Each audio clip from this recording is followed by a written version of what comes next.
there is so much to talk about tonight, to be quite frank, since our little hiatus we had.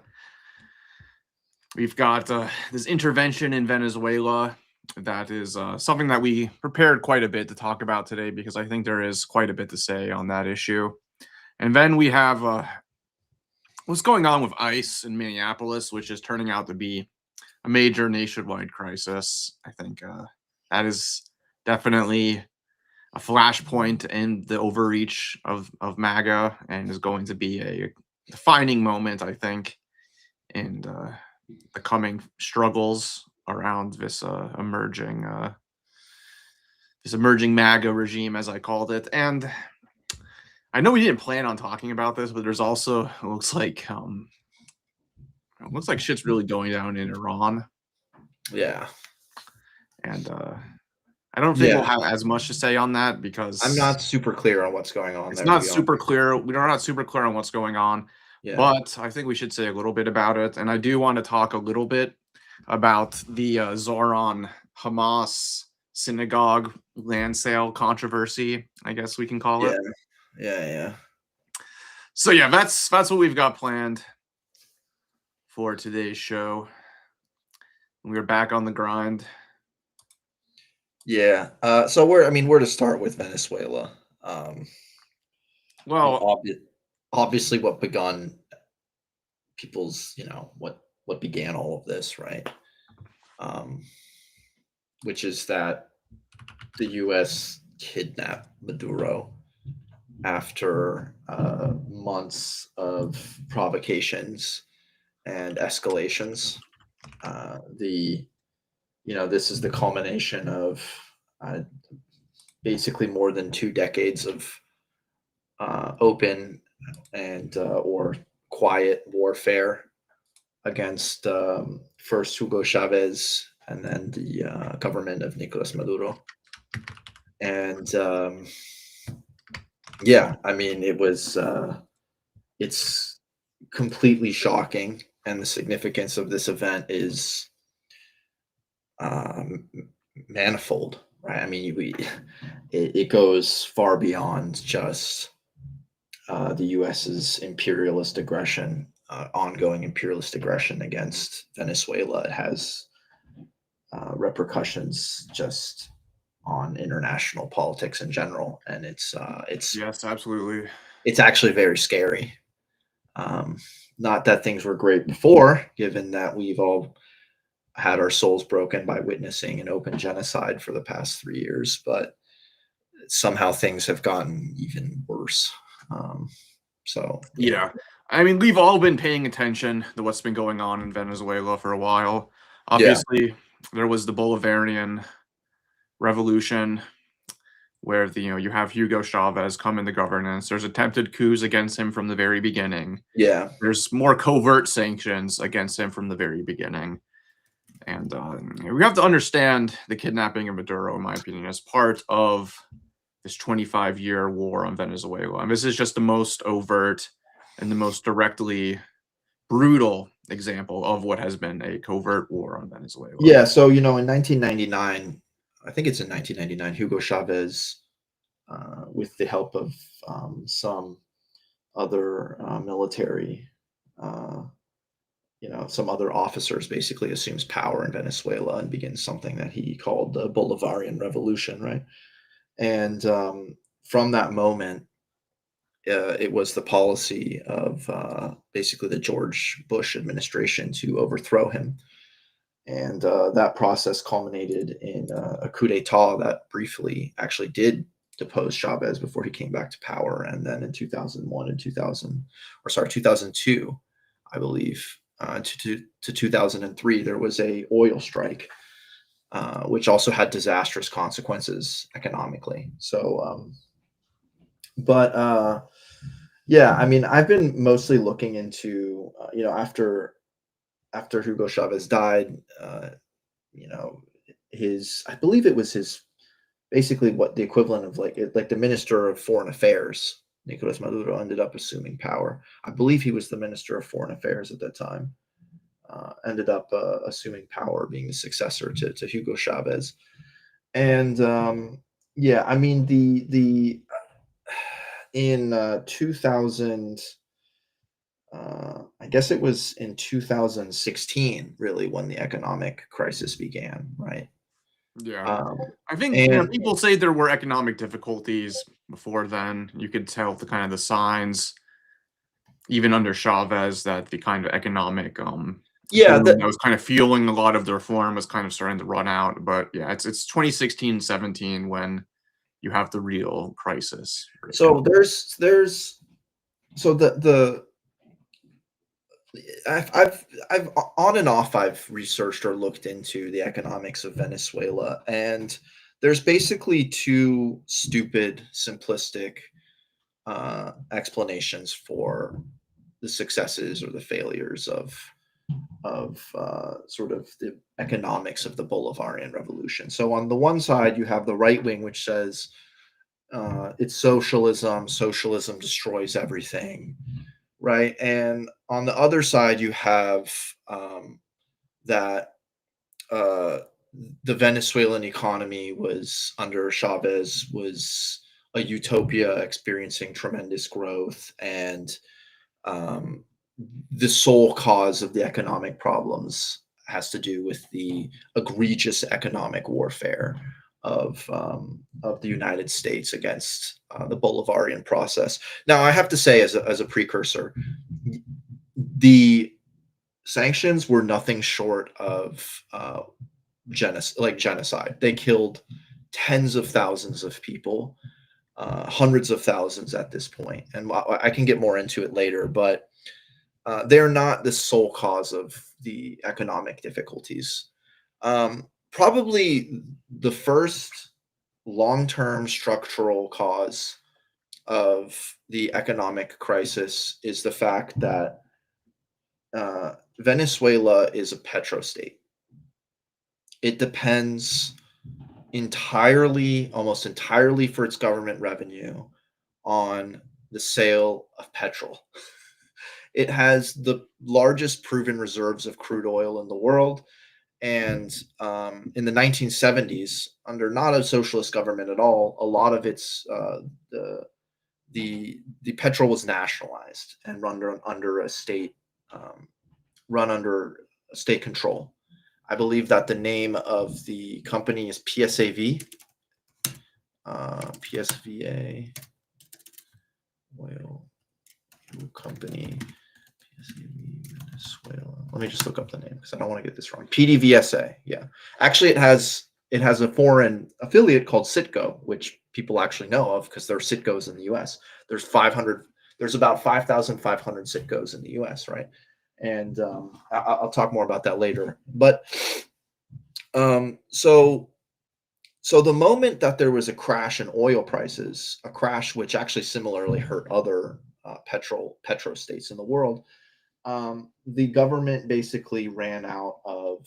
I mean, its revenue was substantially affected, and most imports, in fact, the import of goods in Venezuela takes place through the foreign exchange of the government, and so the government basically had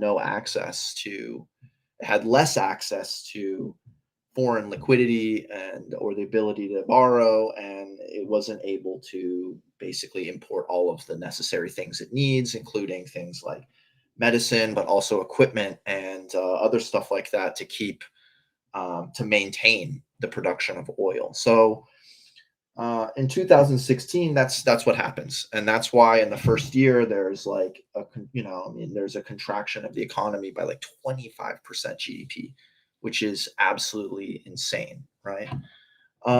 But then in 2017, the U.S. imposes a first round of economic sanctions, and I actually want to cite the work that I'm getting a lot of my stuff from. It's a paper called Economic Sanctions as Collective Punishment, the Case of Venezuela. Let me just send that to you so that you can also share it with people so that people can also take a look.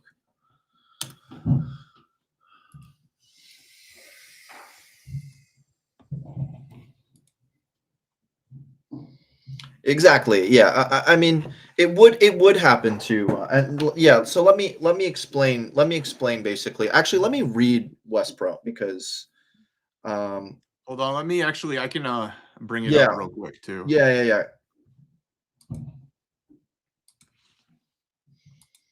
And it's worth actually just going through the executive summary, which is only like 3 pages. It summarizes the rest of the Yeah, I remember this when this came out actually. Yeah. Go down. Let's skim the executive summary together. It's worth going through. So, Yeah. looks at the most important impacts. The sanctions reduced the public's caloric intake, increased disease and mortality, and displaced millions of Venezuelans who fled the country. It exacerbated Venezuela's economic crisis and made it nearly impossible to stabilize the economy. Blah blah blah blah. Were the sanctions imposed by executive order on January 28th? And the recognition of a parallel government. Very serious harm to human life, including an estimated more than 40,000 deaths from 2017 to 2018. Yeah, and it's collective punishment. Yeah, I mean it's warfare.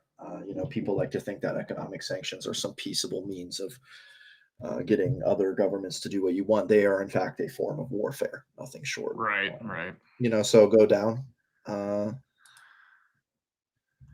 Yeah. Okay. So sanctions prohibit the government from borrowing in financial markets, in US financial markets, right? And that means basically that, yeah, look, you can't restructure your foreign debt because it requires the issuance of new bonds.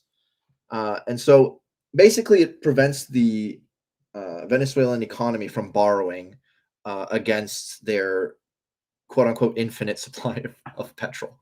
Right. Under normal conditions, they have so much petrol in the ground that it's actually quite easy for them to borrow. Right.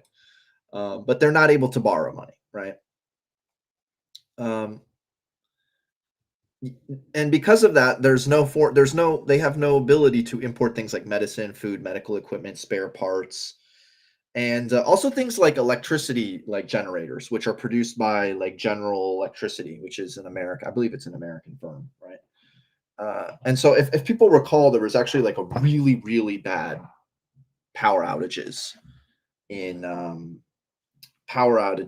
2019, and that had a lot to do with the fact that they were not able to import generators and diesel fuel, and that meant that things like hospitals they no longer had an emergency supply of power, which means people die.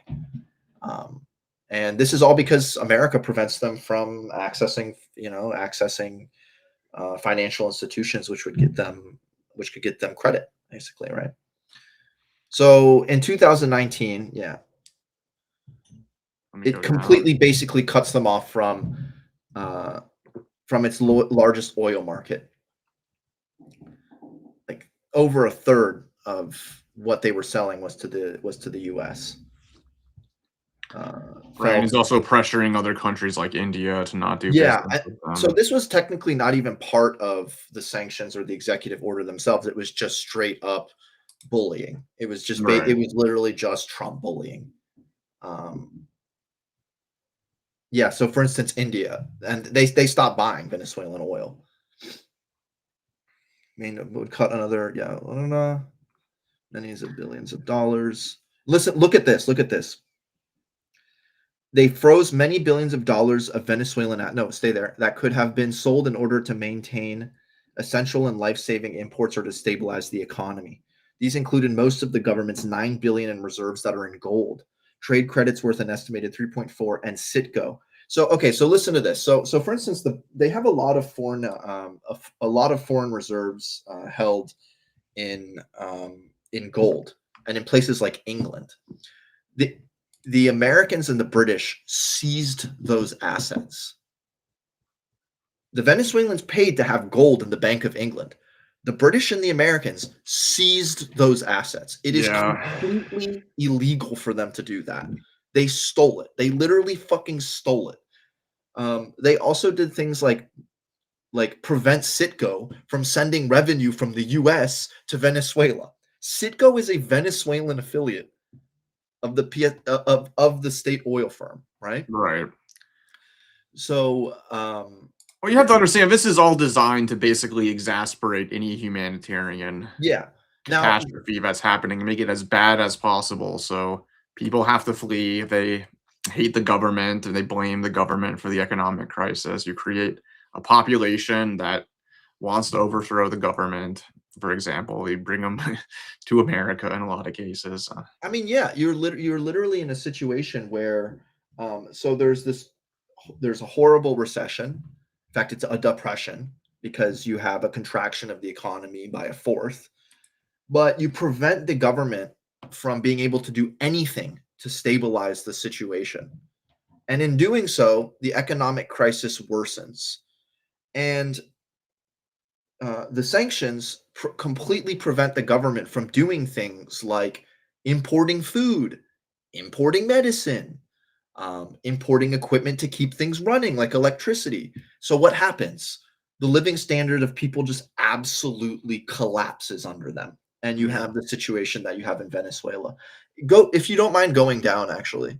There's, yeah, this is actually Yeah, the vital. Actually, humanitarian cost, I think, is yeah. covered here.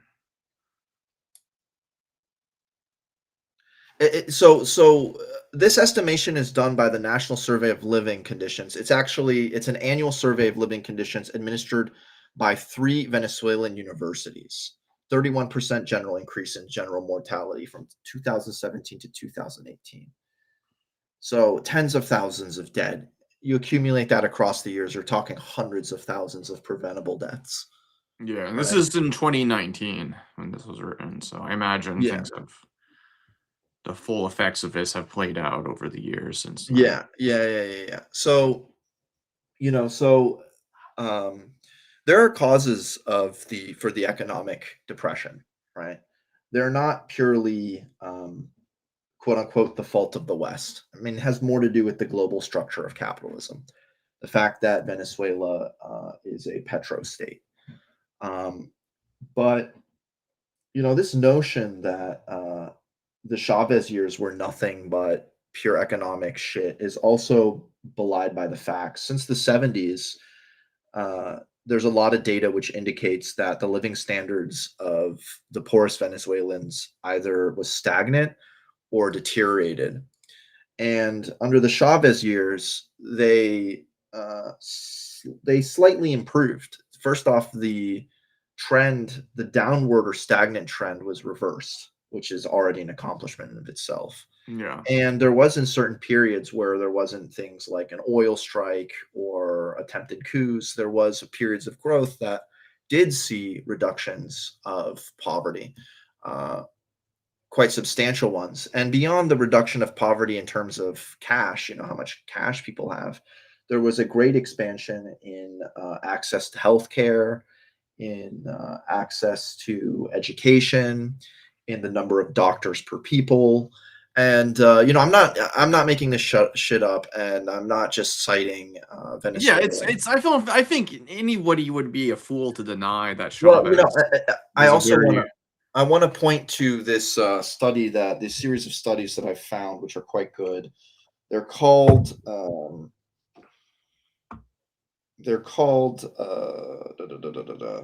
the Social Panorama of Latin America, and they are produced by ECLAC, which is the United Nations thing. It's the United Nations Economic Commission for Latin America and the Caribbean. So ECLAC, Panorama of Latin America. Yeah, and I was looking at reports from like 2012, 2013, which is basically after 2000, which is during the Chavez years, but after the coup and the attempted coup and the strikes of 2002, 2003. So enough period to stabilize and for things to change. And here, I'll post it actually on the thing for if people want to take a look. Um,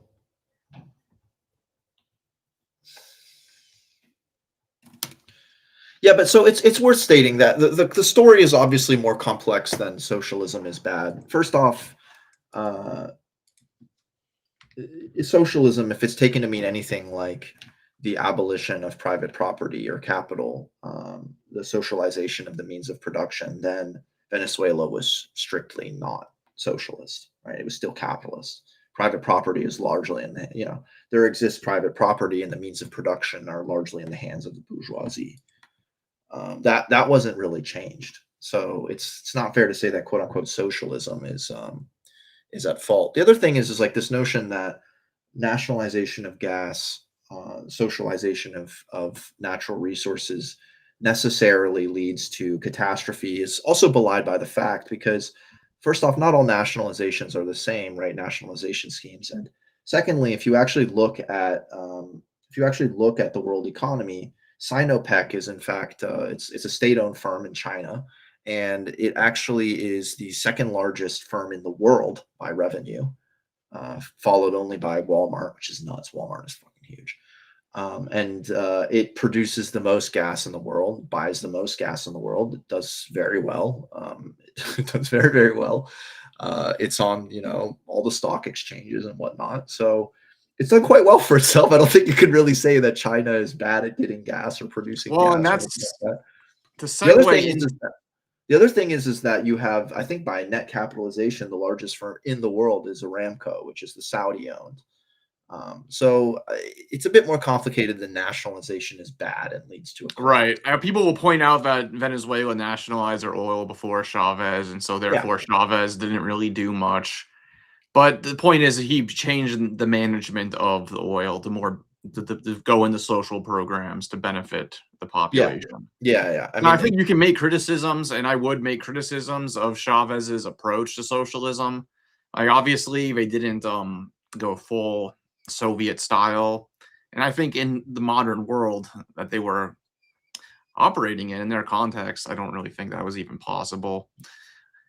It's easy to say that Chavez should have done more developmentalism. He should have diversified the economy more instead of kind of just using populistic type measures to, you know, to take oil income and put it in the social programs.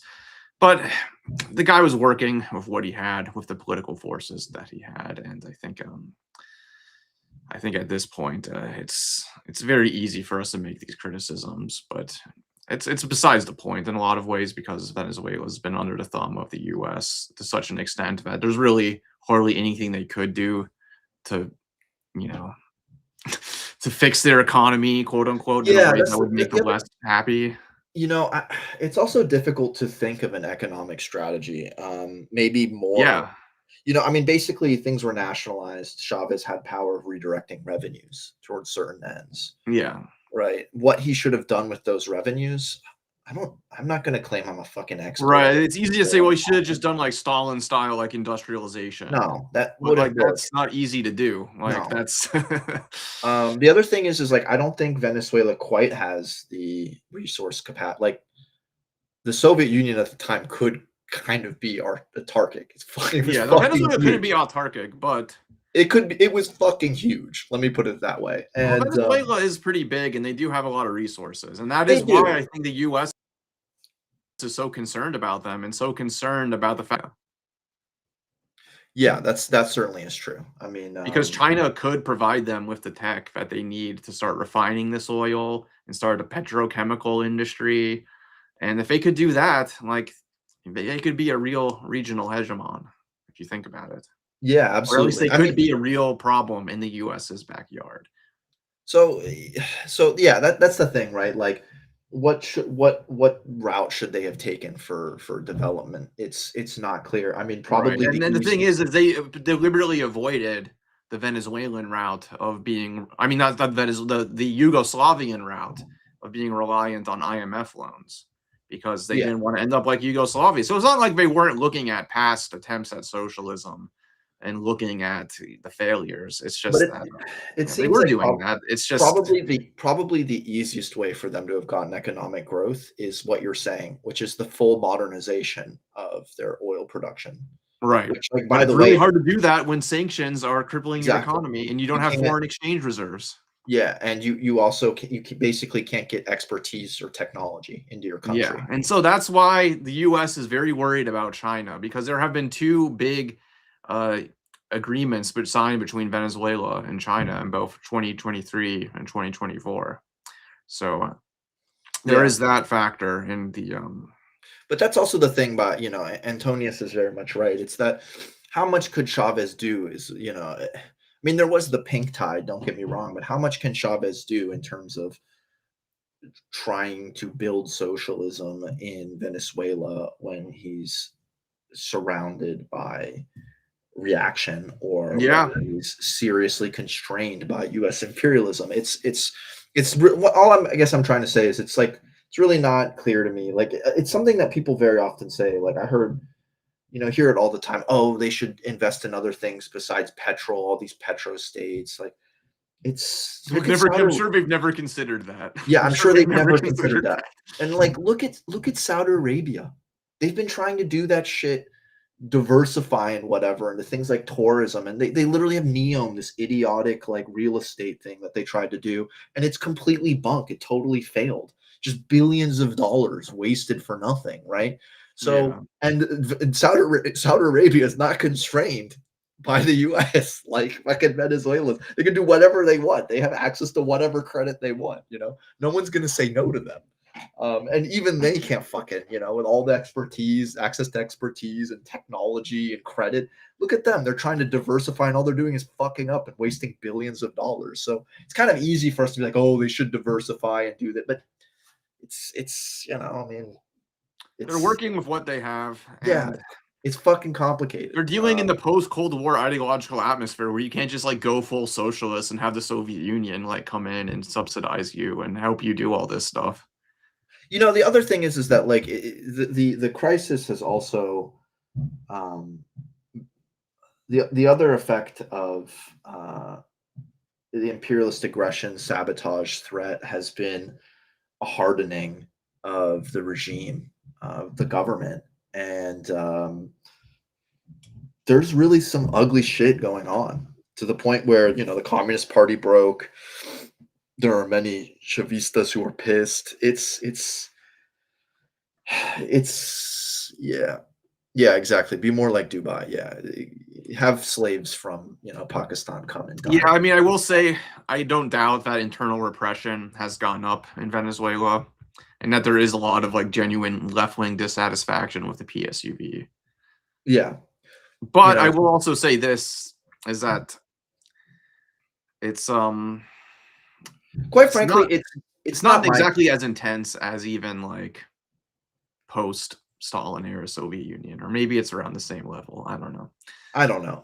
Honestly, of all the things to focus on, it's, as an American in the heart of the, in the belly of the beast, it's quite frankly, it's not my problem. It's the problem of the Venezuelan people and the Venezuelan socialists. Yeah. I'm just absolutely disgusted at the role of the US in producing the crisis in Venezuela. The crisis in Venezuela cannot be understood without allusion to the completely destabilizing effects, in fact, the murderous effects of sanctions, which were precisely put in place to make a depression into a full blown crisis, to completely prevent any kind of recovery. Yeah. So, yeah, I mean, it's the degeneration of it's the degeneration of the clique around him, right? They're just, Well, these are this not. guy says, according to Mark Sloboda, the military units protecting Caracas were paid off. I don't know if I. Who knows? The thing is we also don't fucking know. You know what I'm saying? Like, Right. This is one thing there's I so, wanted to talk about is there is a lot of speculation going on that the US made a deal with Delcy, yeah, who was the Rodriguez, VP who is now in charge of Venezuela behind Maduro's back. who, by the way, Tariq is like Ali an was oil. kind of suggesting this. There were arguments that this was all just kind of a stage managed production, almost a spectacle, to kind of give cover to a complete sellout of the PSUV to the United States.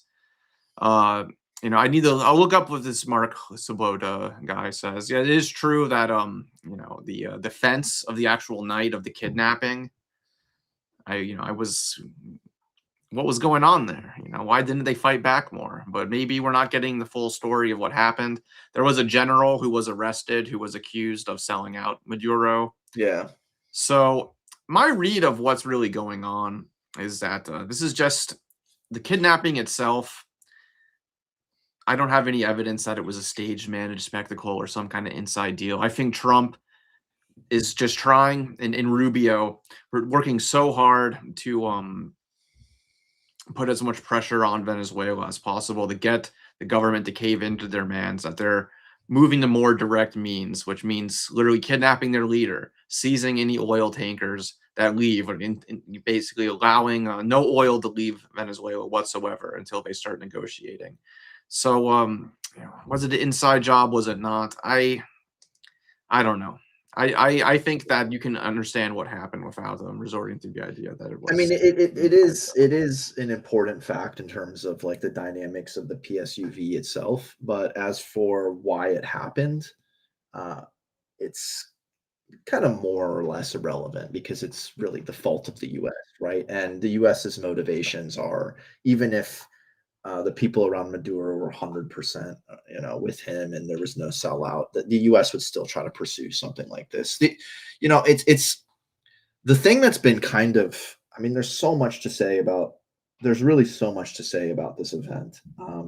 But the first thing to note is how fucking egregious this is. The kidnapping of a foreign head of state, bringing him to a federal prison, right, in New York City, and then charging him with crimes, quote unquote, trying to charge him with crimes, which are US crimes and are completely inapplicable to this head of state. Crimes which include, one, apparently trafficking drugs, which they dropped. Apparently they just dropped those charges because they're completely, even the CIA is like, there is no such thing as Tren de Agua. There's no such thing as this cartel. It Yeah, does they not finally exist. admitted that it was all Yeah. just The fake, which it second is. charge, the second charge is possession of firearms in his home. How on earth is a foreign head of state possessing firearms in his home, in his country, a crime? How is that? They're not even like it. It just shows you that we're really living in an age of open barbarism, where law is internet anything like international, even law in general, is just a superficial kind of veneer that you put over your actions, and the true justification is just the fact that you can do it. It's just law of the jungle.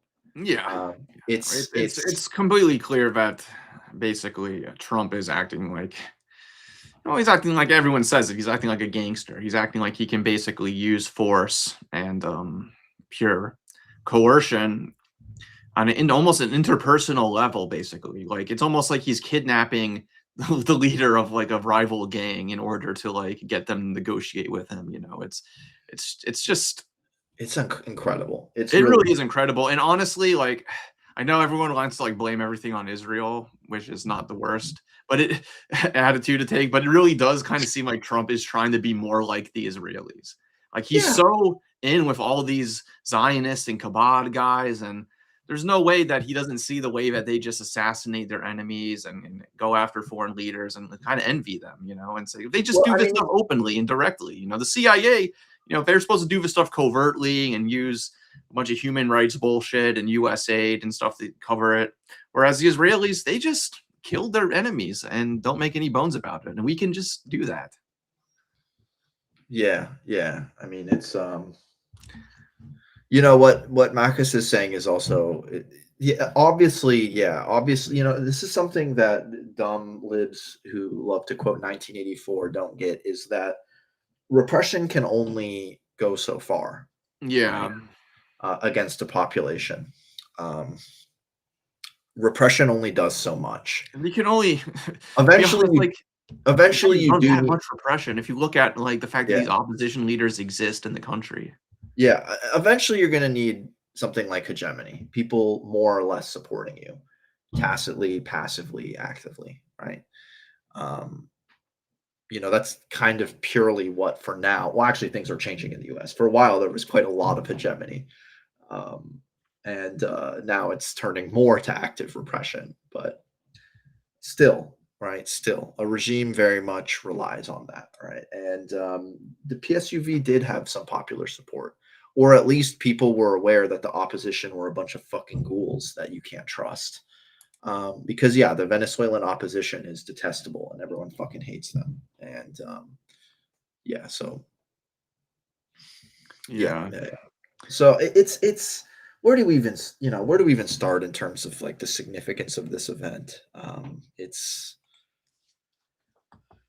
Well, there's actually a clip I want to play from oh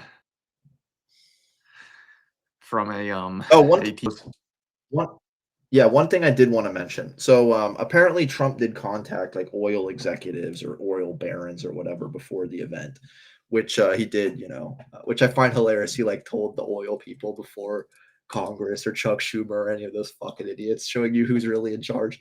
And yeah.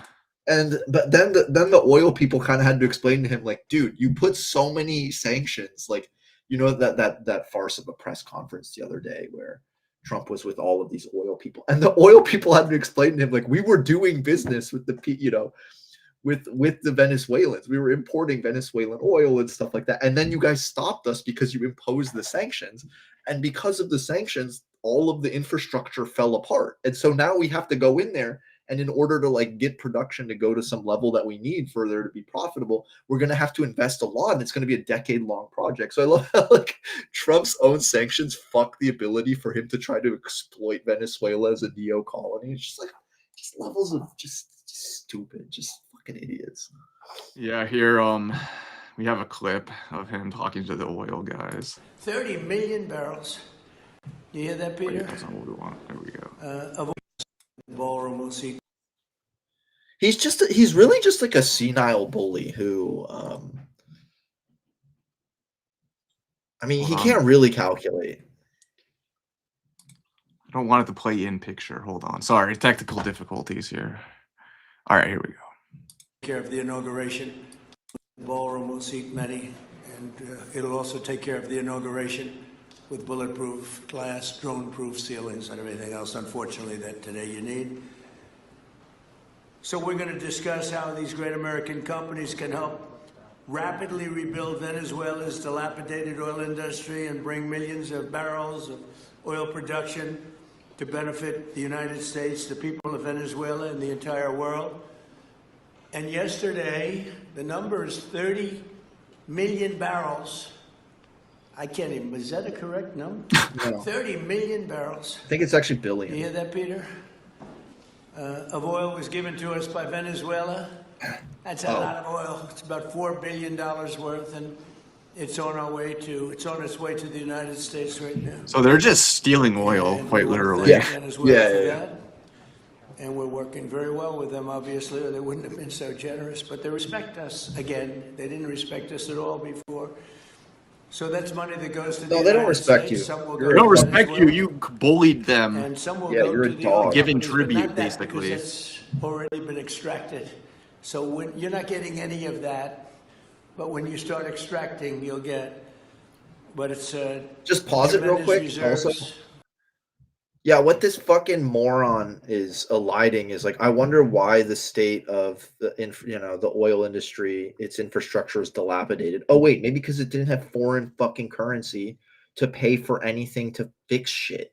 Like Yeah. it's just like we live in a Kafkaesque universe. Like you're the cause of that, you dumbass. Like what do you? God, Yeah. it's Well, frustrating. Just lies. I get it. amongst in the world. And we're going to be working with Venezuela. We're going to be making the decision as to which oil companies are going to go in, that we're going to allow to go in. Going to cut a deal with the companies. We'll probably do that today or very shortly thereafter with Chris and Doug.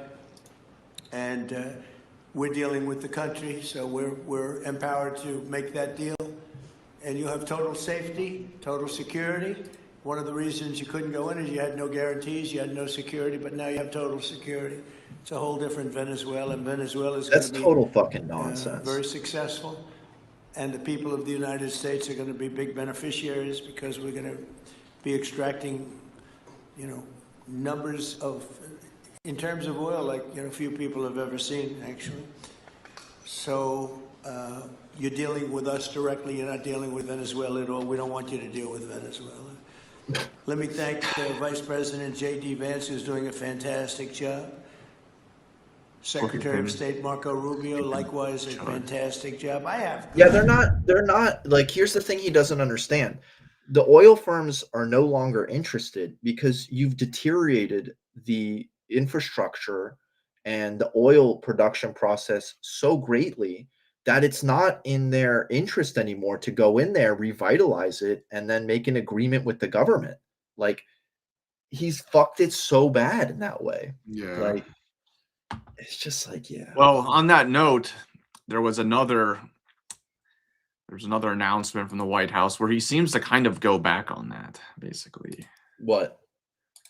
Well, he says here, according to DropSite, ranking, Donald Trump signed an executive order blocking courts and creditors from seizing Venezuelan oil revenues held in U.S. Treasury accounts, saying the funds should be used inside Venezuela to promote peace, prosperity, and stability.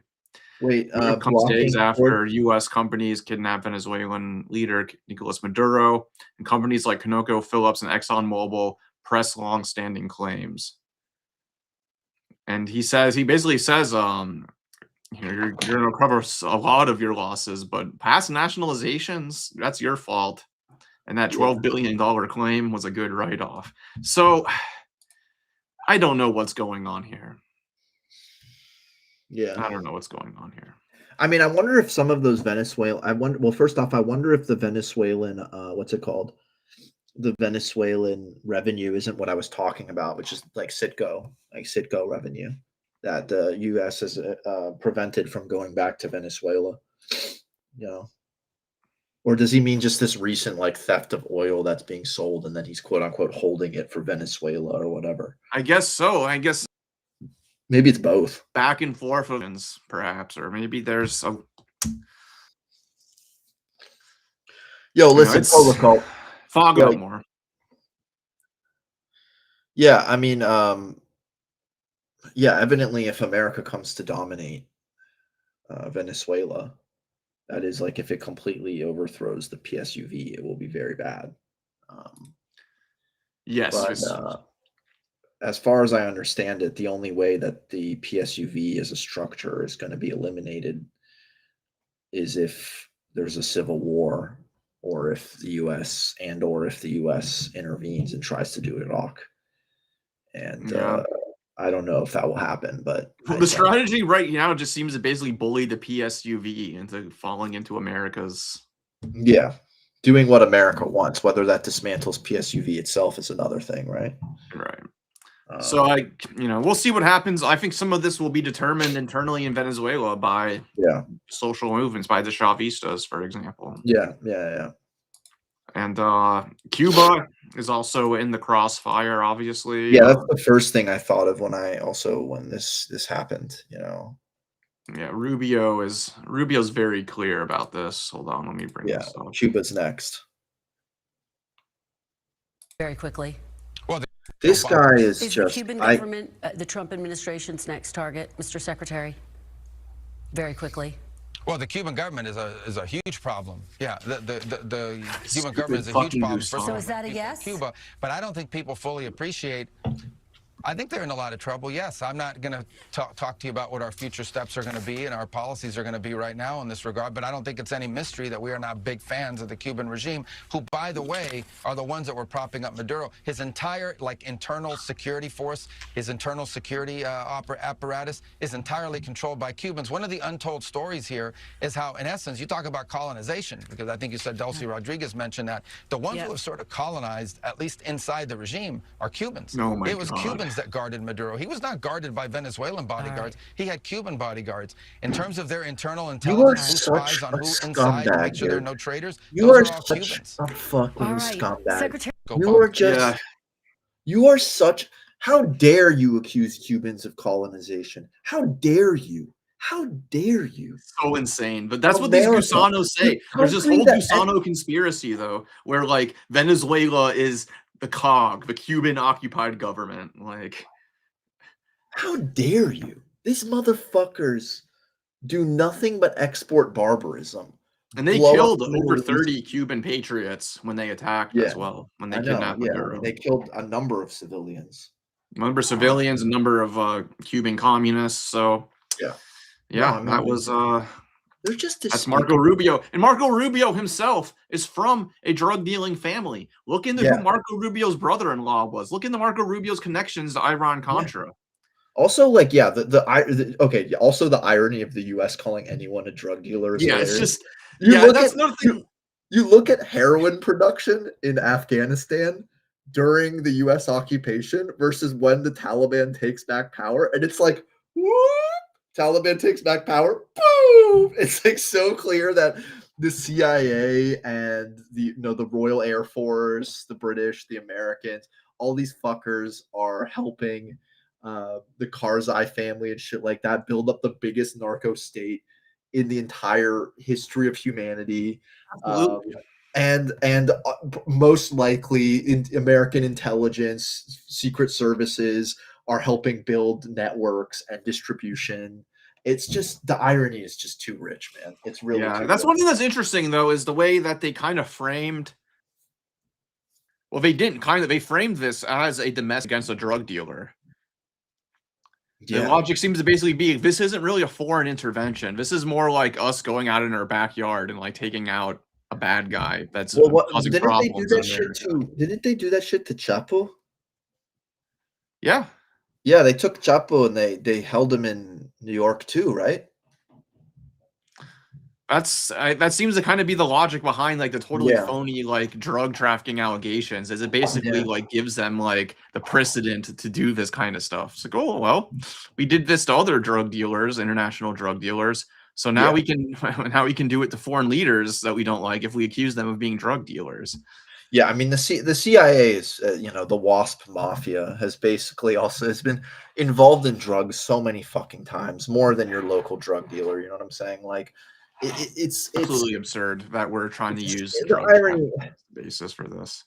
It's just and it's kind of as like Max was saying before. It's just so infuriating because if you know any of the history, the hypocrisy just gets nauseating, and it's also nauseating because as much as we try to do this show and stuff like that, we don't have the means of broadcasting like these scumbags. We're not interviewed by CNN to explain these like complex and nuanced histories. Well, I mean, in this point, it's not complex. Like the U.S. is a fucking drug dealer. The Sackler family is a bunch of drug dealers. The U.S. has been involved in the drug trade. Who knows in how many drug trades throughout time? So it's just infuriating. It's really Yeah, infuriating. and in Venezuela itself, a lot of the reactionary gangs and paramilitaries are themselves drug dealers. Yeah, absolutely. Like Yeah. these are the people that do terrorize Chavistas and work for the opposition, are themselves people who work for drug gangs, which So is in that, totally believable. so the further irony is like the U.S. would support reactionaries that themselves are narco traffickers, and then claim that the government is actually the narco traffickers, and Yeah. it I just will say though, the we American live in public hell. on this issue is pretty propagandized. You know, the anti-Trump movement, for example, you'd think that they would be more united in speaking out against this, but No, they're because of idiots. They're useful. propaganda, because of so many liberals buy into the propaganda on Venezuela and really do think, I think a lot of them actually kind of, they're maybe mad about the fact that it's Trump doing it and him doing it in his typical way, but they're not sad that Maduro was, kidnapped, Oh, they should have right? consulted Congress in violating international Right. law. It's like That's basically their argument is they're doing it basically without their congressional project. approval. Yeah. No, it's disgusting. These people disgust me. Um, And in MAGA itself, the Chuds are very much defending this from what I've seen. of There's some course. people who are turning against it. There is some dissatisfaction. I think Tucker Carlson, for example, is against war with Venezuela.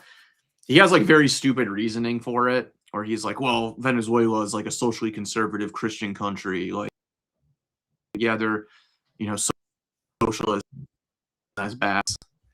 It's it's wrong that our Christian patriotic government are going. Yeah. Your internet broke up.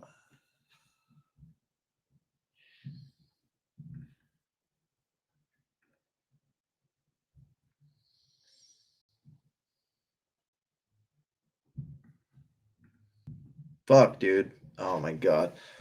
Donald's stupid Floridian internet.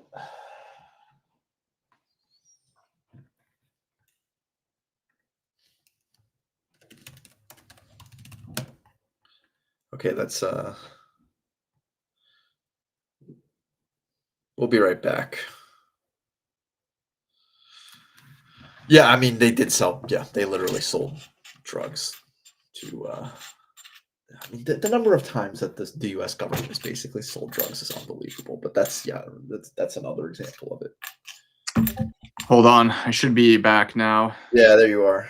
God damn it. Sorry about that, everyone. No worries. But yeah, Nick Fuentes, for example, Mr. Anti-Neocon, Mr. Dissident voice of MAGA or whatever, he's totally defending the Venezuela stuff, saying it's actually funny how he defended it, basically saying, oh, well, we all defended Russia invading Ukraine when it was in their national interest and when it was in their sphere of influence. But this is what we're doing today, so we should be for this. You know, it just shows you that these guys are not genuinely oppositional. Yeah, but what is funny, there actually is a clip I want to play from Sneeko, who, trust me, I know he's like an absolute moron, but Sneeko's kind of like legit been flirting with correct positions recently. yeah, It's sort of I hilarious actually to thought see. this was kind of funny. He's arguing with Asmongold, who is just like a complete Yeah, I saw roidoid this. chud moron. No, Asmongold is the human cockroach. Like, Yeah, he is the human cockroach, but you know, Sneeko, he has a lot of stupid takes, you know, but funny enough, like he seems to be kind of like moving to the left in his own weird way, but get enough money out of the this was Suzuki said you'd be against foreign intervention and nation building. Why have you switched positions? Well, I'm generally against it, but there are some instances. No, Osmongold, no. Don't say. Did he make the Matt Walsh argument that you're anti-interventionist, except now?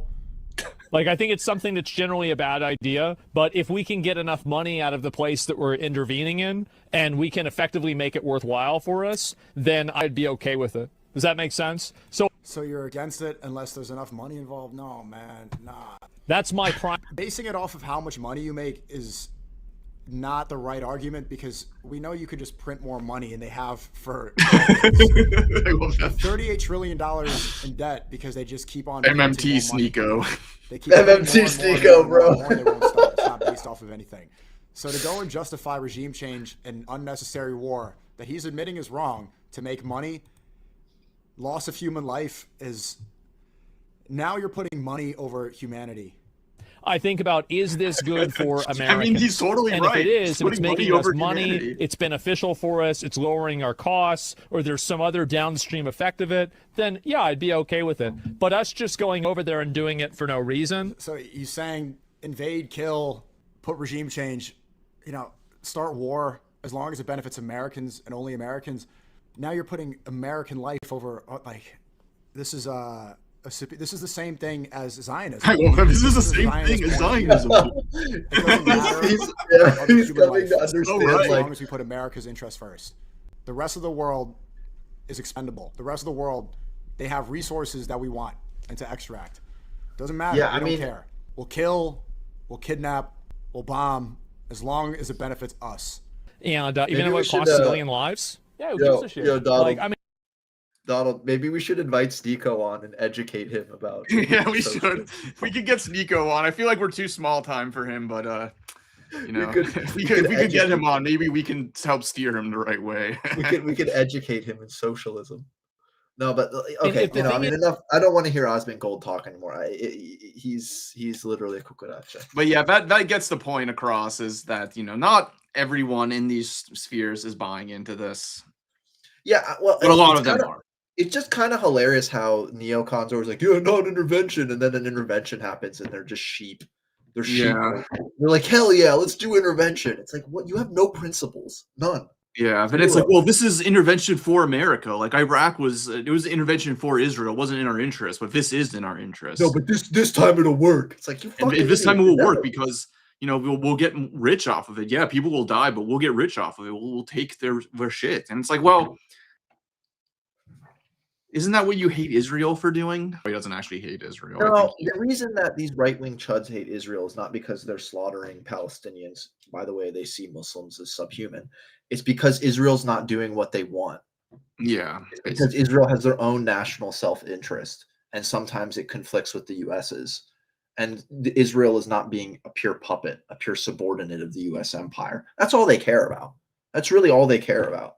And by the way, they care about the US empire being on top of within the US, they care about certain people being on top as well. That's what people don't understand also. They think that they're part of this grand project. No, you're scum. You're scum to Nick Fuentes. You're literal scum. He uses you. He spits on you. You know what I'm saying? So it's like, it's just so infuriating. But yeah, it's like these people they're taking like their lesson from all this Israel shit is basically like, well, the problem isn't war and imperialism. It's that it's not done for America. It's not done right. Yeah, Which is always what I've been saying about any of this MAGA anti-intervention type talk. It's all basically just they're just mad that it's not being done in like this Pax Americana, it's not being sold right. It's not being sold as this kind of we're America and we're gonna bully and extract tribute from the people who are less than us. I don't like the fact that it's like this human rights, rainbow flag, type shit. Well, it's really scary in that way how like openly revanchist and bellicose U.S. imperial ideology is becoming, right? Yeah. Because at least Bush there was an aspect of like Bushism that was very bellicose, using terms like crusade, but there was at least this kind of patina of liberal international jockeying that they tried to kind of sprinkle some morality on top of their war crimes. At this point, the right wing is getting to this. They're just getting. They're at this point where they're like, we do what we want, and that's I'm an epic Bronze Age vitalist. Yeah, basically. Israel are also epic Bronze Age vitalists.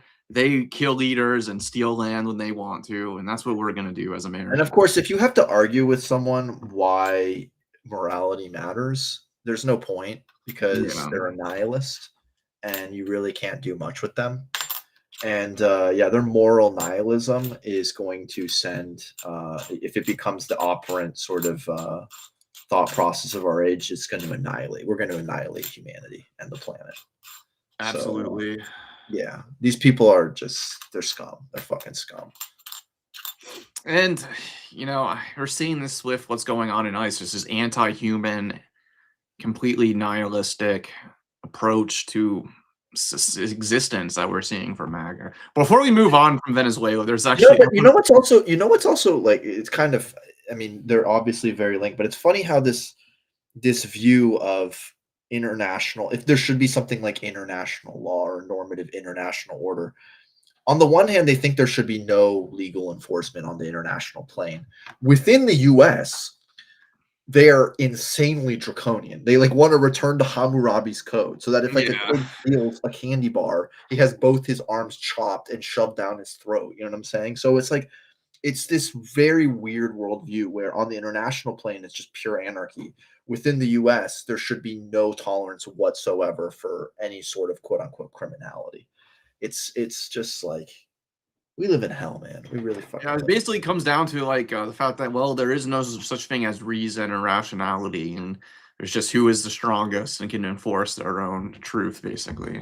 Yeah, and that's that kind of even epistemological nihilism. That's very Nietzschean. Oh yeah.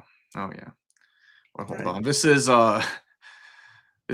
from kind of before when liberals were still kind of on board with they're still on board with regime change, but I think this is kind of funny how this was like regime change in Venezuela being pitched to liberals. It's from some stupid Tom Clancy TV show. I think it's called Jack Ryan, but this is the pitch on that. You assume is the most major threat on the world stage. Anybody, just call it out. You don't have to raise your hand. Definitely Russia. Definitely Russia. That's confident. I like it. Who says Russia? Anybody agree with her? Hands? Okay. Everyone raises. Who else? China.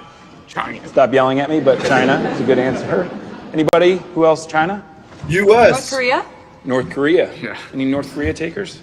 Going with And, classics. Yeah. I love Venezuela? how the only Anybody? country actively blowing Nope. shit up. One guy in the back. Is We're worried about Venezuela. Everybody's cool with Venezuela? No threat? Okay. Let me ask you this. Which one of these places can claim to have the largest oil deposit on the planet? More than Saudi, more than Iran? Wow. Why would that Okay, make what them about a things threat to like global order? gold? More than all the mines in Africa combined? The fact is that Venezuela is arguably the single greatest resource of oil and minerals on the planet. So, why is this country in the midst of one of the greatest humanitarian crises in modern history? So Let's funny. meet President Nicolas Reyes. Nicholas Reyes. After rising to power on a wave of nationalist pride, in a mere 6 years, this guy has crippled the national economy by half. He has raised the poverty rate by almost 400%. Luckily for the rest of us, he's up for re-election. So, who's running against him? This is Gloria Benalde. Now, Gloria is a history professor turned activist. We got the woke She's running feminists against running him against the, on a social justice platform and on the evil strength of, nationalist. in my humble opinion, just not being an asshole. So cringe. Analyst predictions Okay, as of today just have the stop chances it. of Hold on, it's Venezuela's almost total over. economic collapse at 87%. On the news, they'll call it a crisis. But on the world stage, they'll call it a failed state. If you've never heard that term, other examples of a failed state in recent history are Yemen, Iraq, and Syria. The ones you destroyed. That's not Yeah, bad enough ones that news we for also you. destroyed. Well, Venezuela is also the only one of these places within 30-minute range from the U.S. of next-gen nuclear missiles. They don't have nuclear missiles. I know. You will not hear about any of this on the news because the biggest players on the world stage do not want you to. Oh, this is being hidden from. To them, You are the biggest unstable player governments out there. You're are nothing fucking more it. than the greatest of opportunities. So, Russia, China, can never be the most major threat until countries like Venezuela leave the door open to our very own backyard. I'm sorry for subjecting you to that, but it's like Yeah, the clips no, that like no, all listen. these like stupid rightoids have been posting, being like, "Oh, so you're against going to war with Venezuela? Well, reconsider. Watch this." It's like, No, I know. Unfortunately, a lot of morons, a league of morons, they get their information not from like books, but from Tom Clancy's Jack Ryan and that show Narcos about that Neanderthal cop who just does a bunch of fucking war crimes in order to overthrow whatever, you know. And so people's understanding comes from basically lies. I mean, just in that clip, the number of lies told exceeds truths. By far, I mean, there's not one truth in there, basically, except for maybe the thing about there's a lot of oil and minerals. That's it. That's the only truth. But yeah, I mean, like, look how there's no mention of like why is there this crisis? yeah, it's so obvious too that it's like trying to appeal to liberals and trying to get them on board with. Yeah, and I love Mekas. He's like, what does Iraq, Syria, and Yemen have in common? It's like, you mean they were profoundly destroyed by either U.S. intervention or U.S. allies destroying them? Like, what point are you trying to make? God, what a nightmare. We live in hell. We actually live in hell. It's unbelievable. Yeah, this is where Americans are getting their ideas on this stuff from. I know. Honestly, I don't even know what we do with these people. Yeah, well, now they're killing Americans in the streets Yeah. of Minneapolis. I think Yeah. it's a good segue into talking about what's going on in Minneapolis with ICE and everything that's been going on.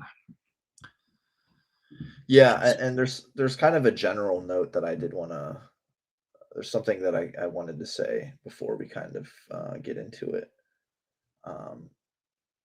But yeah, maybe we should just open up with the basics. You know, what happened and whatnot. Right. So the context of what's going on in Minneapolis is important. We've talked a little bit about this on the show in the past with this kind of anti-Somalian like race war that the Republicans basically are completely leaning into. So Yeah, and kind of the most recent thing was this submental moron. I forget his name. Nick somebody- Shirley. Yeah, Nick Shirley, who He's the Nick Fuentes knockoff for the yeah, who Republican. like tried to he's Wish Nick Fuentes, who tried to go to various Somali run daycares and nurseries and claim that there were no nurseries or whatever, and they were frauding the US state for millions of dollars. So first off, the videos showed no such thing. It just showed this creepy guy going to various daycares and being like, "Let me in your daycare," and people being like, "No, get out of here," and closing the door on him, which is like what you would want out of any responsible daycare owner, is to be like, "I'm not gonna let this creepy guy come in here and just fucking start filming shit."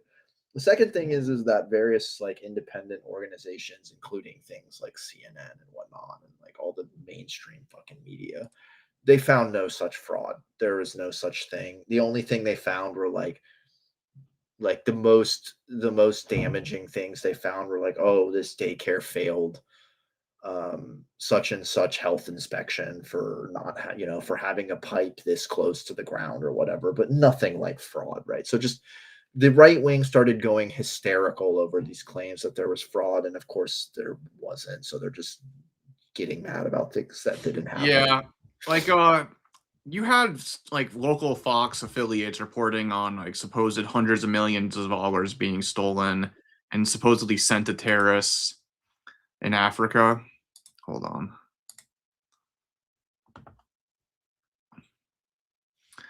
And I guess part of why this blew up was because of COVID relief scam. I'm not going to deny that there was no scamming whatsoever that happened in Minneapolis. But it's being turned into a racial panic by these chuds.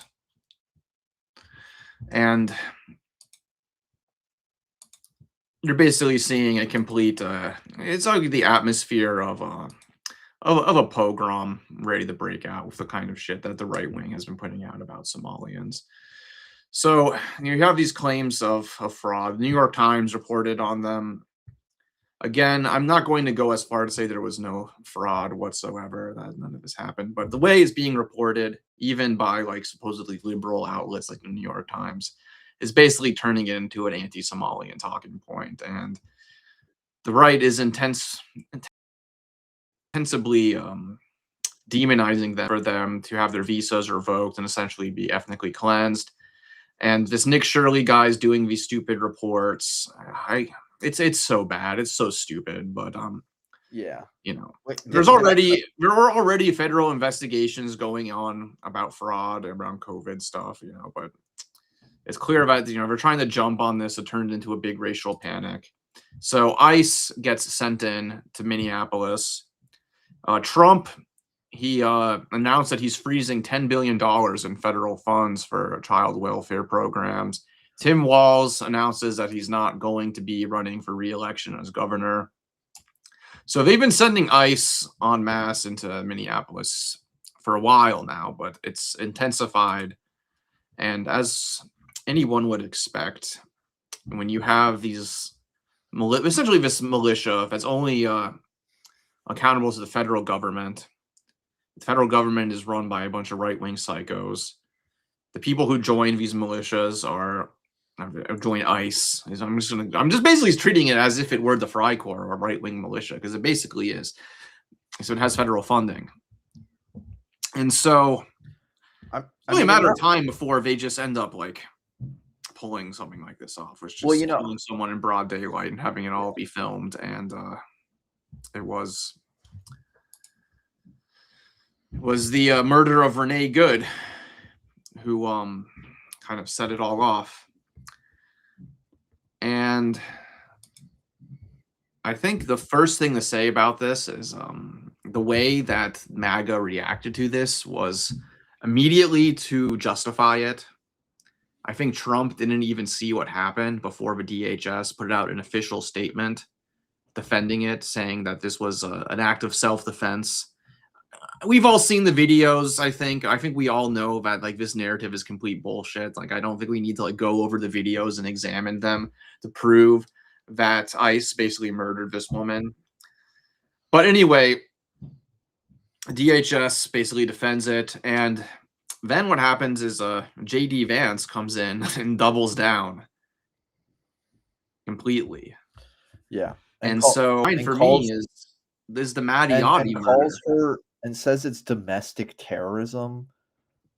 Yeah, they're framing it as domestic terrorism. They're saying This- that essentially this ICE officer defended himself from a domestic terrorist who was intent on using her vehicle to kill him. It's clear that she was trying to get out of the situation. Yeah. And, so the argument is basically that if you don't follow orders from a federal officer, they have right to kill you on the spot. And then just say that you were trying to kill them. It's just Yeah. And that is the narrative that so many of these so-called freedom-loving American patriots are going with. And it's absolutely insane. JD Vance is doubling down. Bro, it would be very interesting to ask one of these chuds what they mean by freedom. Because at this point, it's like, what do you like? So they can just shoot you in the face, invade countries without, your fucking approval. I just don't understand what their conception of freedom is at this point. Yeah, it's obviously just completely wrong. So yeah, this is the initial DHS defense of this bullshit. Fearing for his operations. The life of his fellow man. Shut up. And calling it an act of domestic terrorism. They're saying that he used his training to save his life. It's obvious bullshit, obviously. And they always do this thing where they're saying we're being demonized so much, and we're facing so many threats, and it's just you should. Yeah, exactly. It's like, oh, I wonder why. So that's what we're getting from the DHS and Vance, who I can't believe Vance just came in and fucking defended this shit. Like, yeah, it's terrifying. I'm reading right now. I'm reading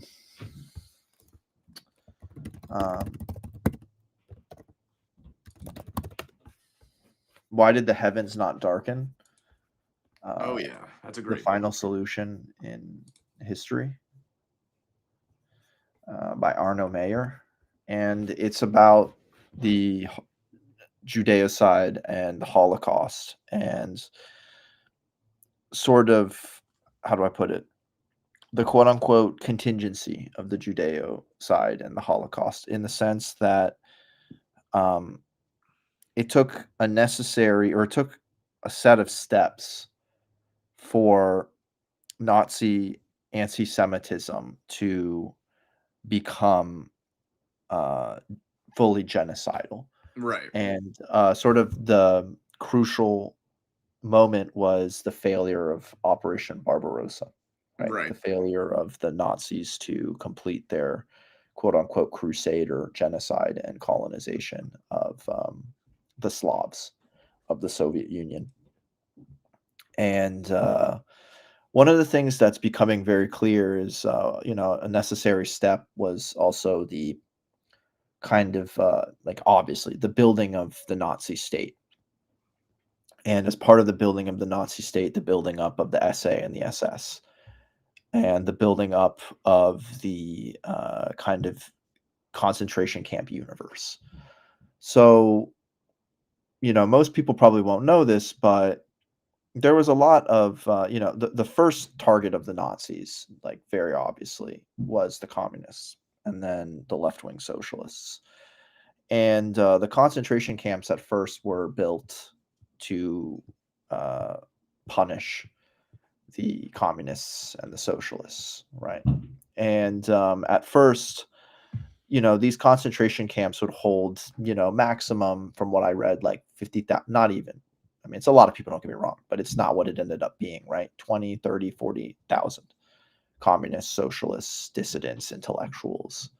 Not Jews at this point, though, unless they were socialists. Yeah, there were discrimination laws against Jews, and they were trying to kick them out and ethnically cleanse them, but they weren't it wasn't full No, it wasn't. Holocaust extermination. Yeah. Yeah. It was. They were largely trying to get them to leave, which 30% of German Jews did leave, and some returned because they kind of thought that Hitler was full of shit and, would quote unquote be pragmatic. And but anyway, so what I'm trying to say though is that the concentration camp universe kind of has its own logic, and it starts off with one group, and then it's there and in place, it's built up so that when a genocide will occur, it's there. The machinery is already built up. And that's slowly, patiently what has been building up in the US under Bush, under Obama, under Trump, under Biden, and now again under Trump. We've built a concentration camp universe, and it's very, very scary. And these camps in total don't hold 20, 30, 40,000 people. They hold hundreds of thousands. They're going to hold millions. It's really terrifying. And if people think it's going to end with undocumented people and Latinos, it doesn't necessarily have to end there.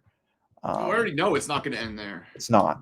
So we're really living, and unlike the SA and the SS, which eventually did get integrated into the, close to the Reichswehr or the German state, the ICE is a part of the state. It is already a part of the state.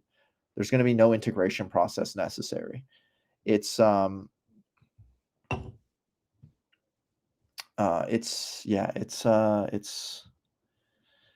scary. Yeah, I have to say something about Arno Mayer in general is I wish he kind of cited more. I never dispute necessarily the veracity of the facts, but I do wish he cited more. To be honest, depends on the book. The Heaven's Not Darkened does have a good bibliography, I will say. Yeah. And you can kind of like piece together like what parts are referencing what if you read it. But yeah, no, it is frustrating, but whatever. Let him do his thing.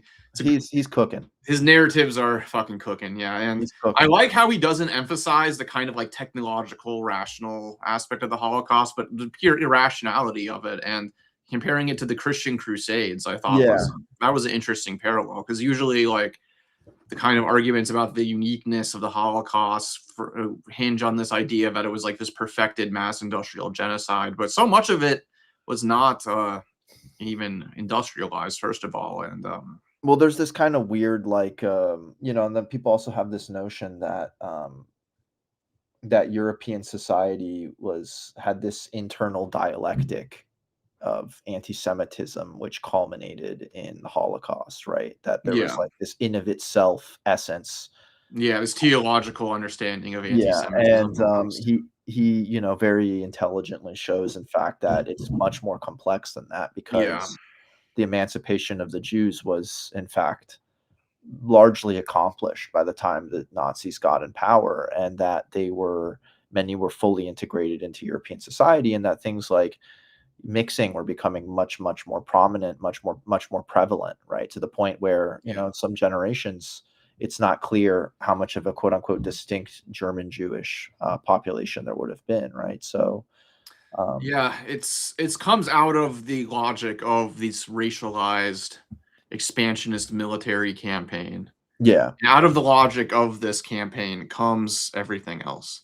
Yeah, and I really think that with what we're seeing with ICE is this desire to deport tons of immigrants. It means you have to create this bureaucracy, this repressive bureaucracy. You have to build it up, put more and more resources to it, do the politics around building it up. And that itself becomes a political force within the state with its own interests. And and in fact, it's much more elaborated than the concentration camp universe was before World War II, right? Hitler comes into power, in 1931? I think it is. 33. It was 33, and then I think by 37 they have a concentration camp system. Yeah. And it's not as fully elaborated as what we have here in the US with ICE, which is terrifying to think about. But I think one thing to think about here is just the utter nihilism and the depravity of the right's reaction to this. Yeah, it's disturbing. It's It's utterly really disturbing. Even some people who like, you know, like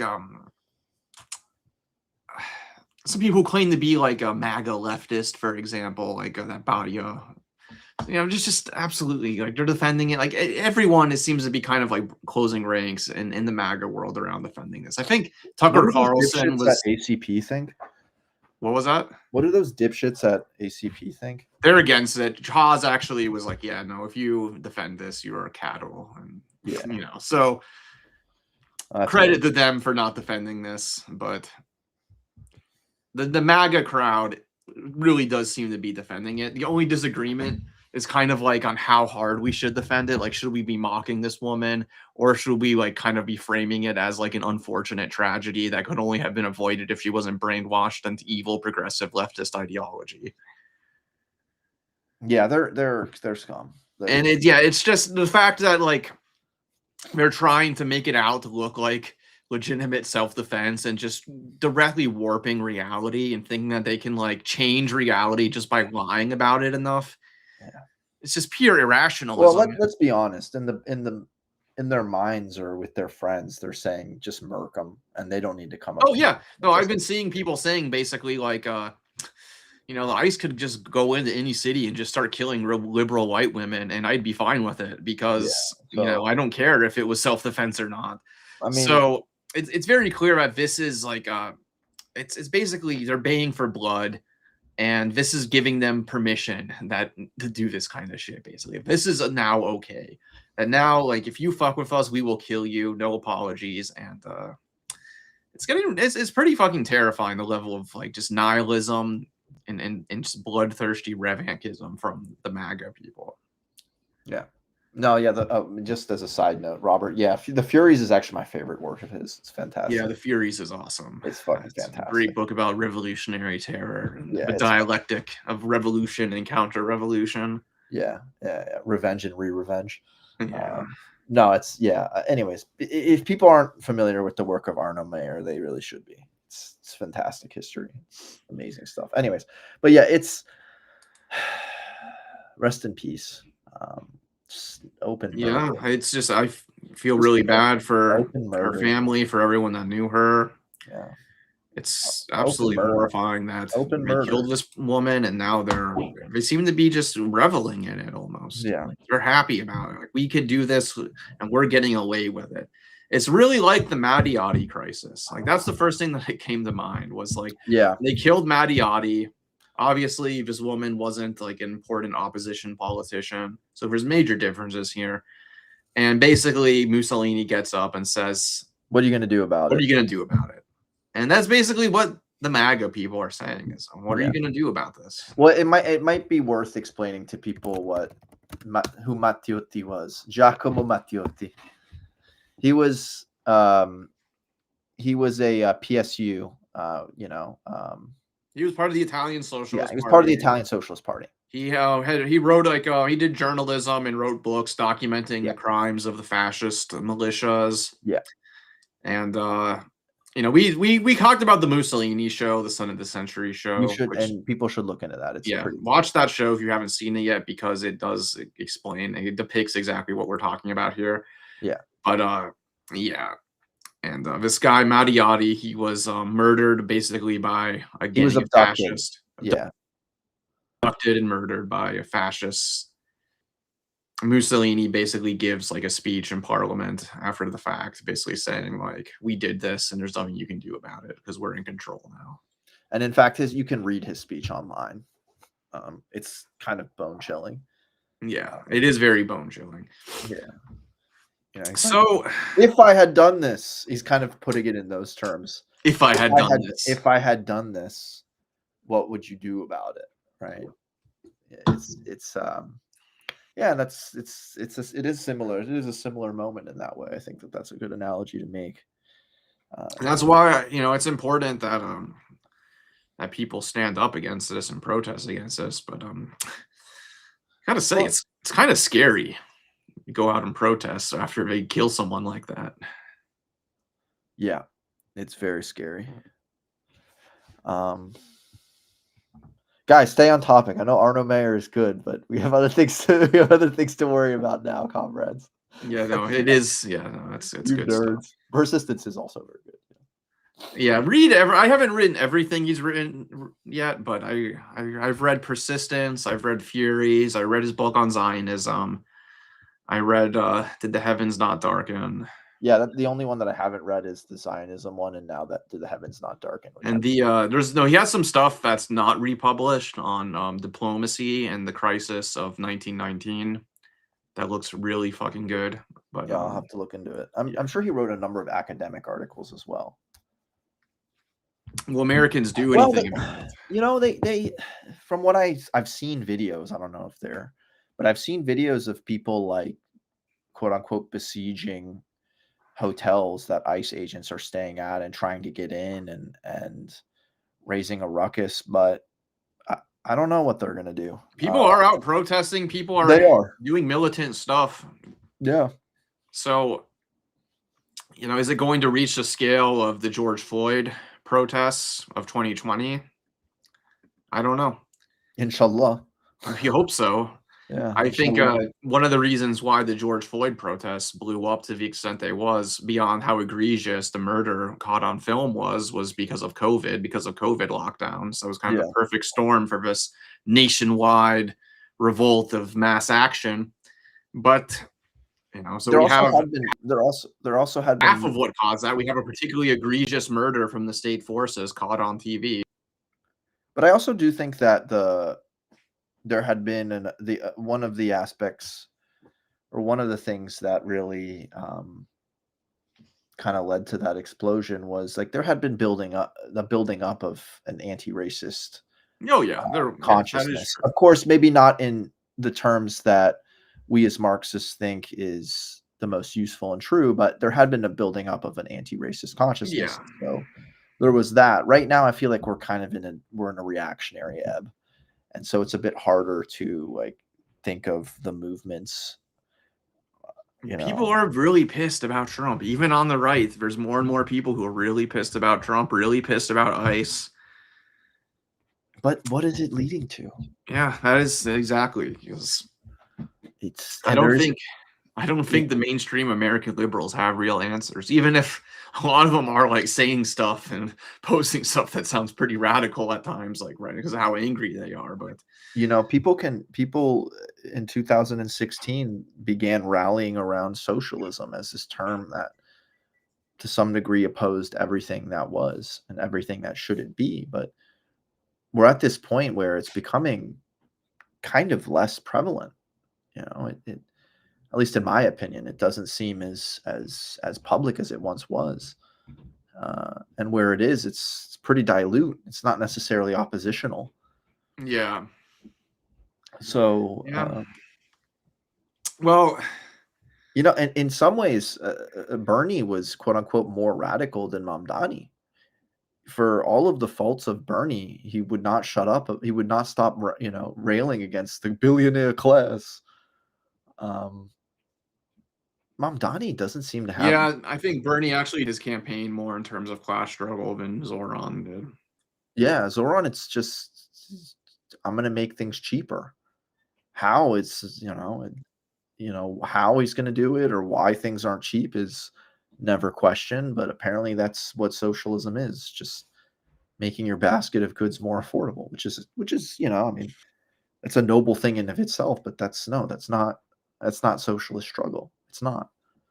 So yeah, I agree completely. Americans in gonna that do way, anything? It's hard to say. I think there is the energy. There isn't really the lead into like a real political outcome that can actually provide a real solution to these problems. No, there is. Like that's the problem. What's that guy's? Gavin Newsom.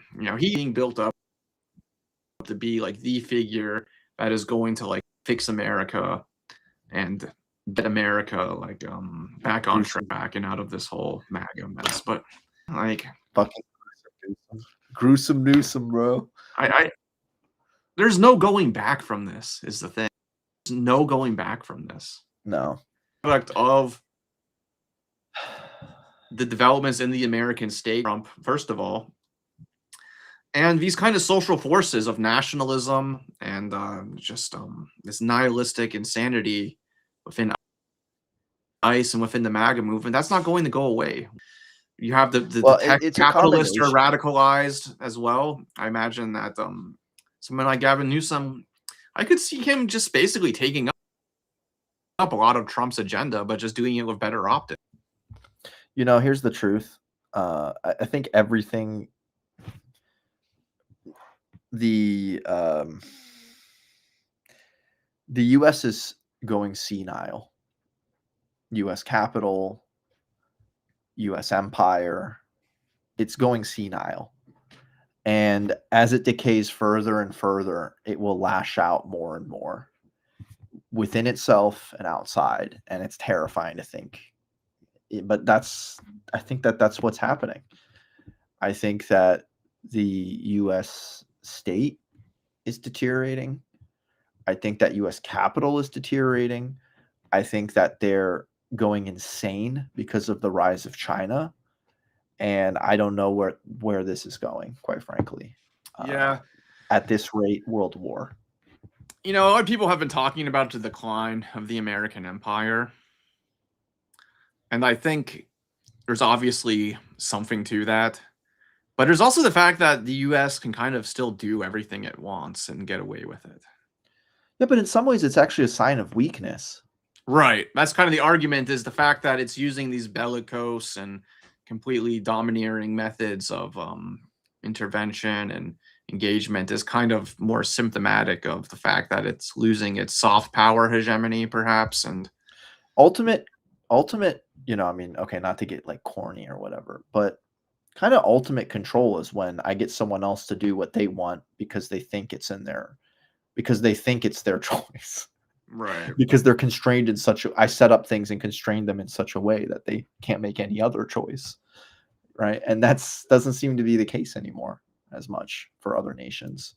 So the US has to use uglier means. But no, I think there is something behind that. I think they're terrified of China. In They some are ways, terrified China of has China. won the economic war. It has. It's won the economic war. You know, and Military the thing, bases all around the world, and we have financial services, basically. yeah, And that's kind of what's propping up this decaying empire. and weird sectors of capital like AI, Yeah, and AI as well. which is basically huge because it promises profits, but Promises everything, but it's but not. as of now No, has it's not. has done largely nothing for U.S. capital. So it's kind of a giant bet, right? The capitalists are kind of making this giant bet that it will pay off. It's not clear that it will. But China in its new 5-year plan actually is kind of strategizing about how to diffuse AI throughout the economy. So, of course, unlike the US, where you just have people grifting, the Chinese have like a technological strategy for how it could actually improve the productive forces. Yeah, I'm totally for that, to be honest. Like, Yeah, absolutely. I mean, not anti-AI like some leftists are, where it's like, no, oh, all AI is bad. There's no use for it. It just needs to be banned. I've It's like, repeated listen, a my lot of it is bad. I'm never going to defend like a lot of the shit that people use AI for, but it's obviously useful in the natural sciences and in technology and stuff. And there's definitely well, you know, and ways that it's something I repeat over and over again. Like a technology, a productive force is a productive force. How it's used, how it's deployed in actuality is a function of the social relations, right? yeah. AI deployed towards the end of maximizing profit is a disaster. But there is a world in which AI could be deployed to satisfying or meeting human need, right? And that's the kind of world I want to build because it can be used for many, many things, many useful things, as you were saying. One thing that's obvious is like we're going to have to like limit like quote unquote recreational AI. Like Yeah. being able to make pictures of like Scooby-Doo doing a karate kick. That shit has to be banned. That shit cannot, like, we're not going to boil the ocean for that. You know what I'm saying?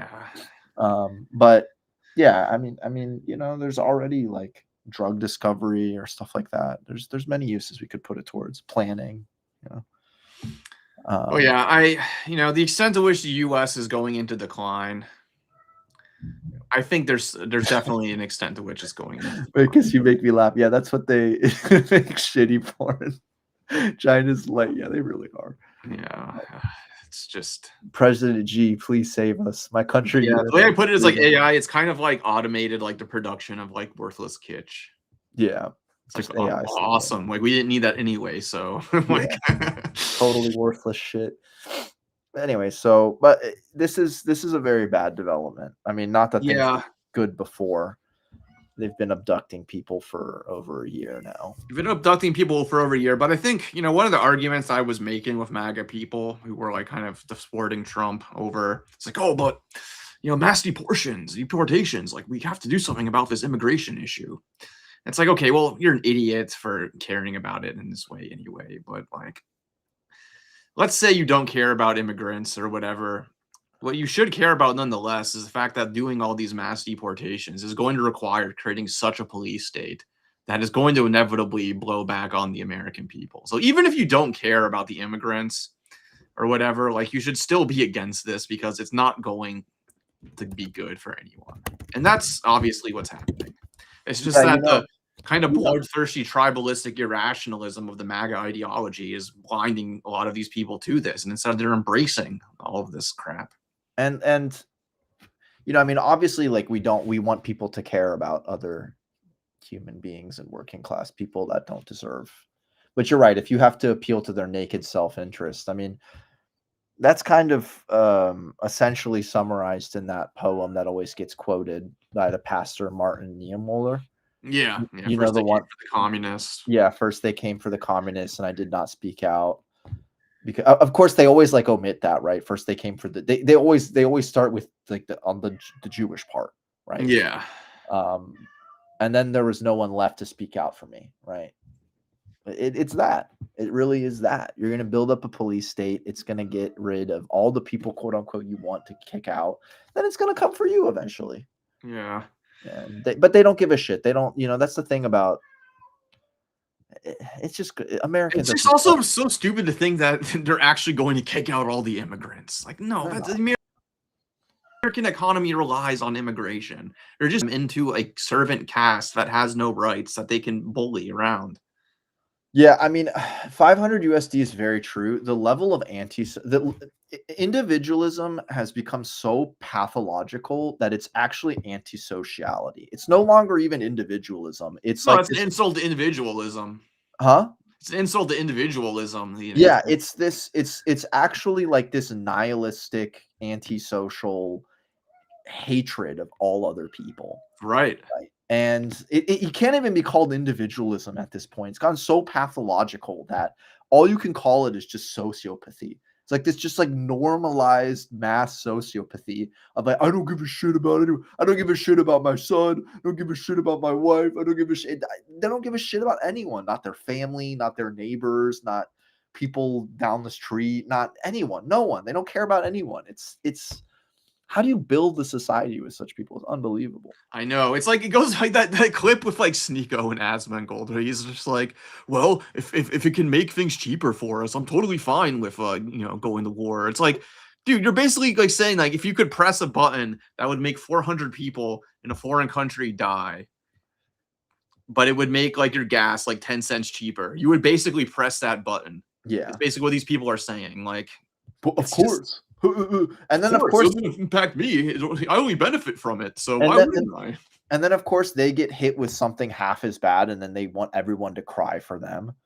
And they're, you know what I'm saying? And then they all of a sudden they discover solidarity because it would help them. It's annoying. It's just like I don't know what we do. I don't know what has become so rotten in US culture that we've promoted this pathological and antisocial form of individualism. Oh, yeah, and Jake Altman, get out of here. Go talk. Get out of here. You're looking for a quote. You're looking for a quote, man. Get out of here. Go talk to your CIA handler and leave us the fuck alone.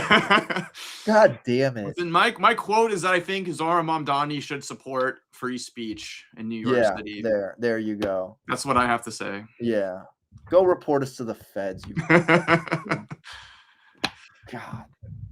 Ridiculous. You want a statement condemning ICE shooting innocent people in the face? How about that? Yeah, or how about a statement condemning the extremist Zionist Kahanists who are rallying? Yeah. How about the sale of illegally occupied lands in the US? Are you going to comment on that? Because every international organization, including the UN, thinks that's illegal. You want to comment on that?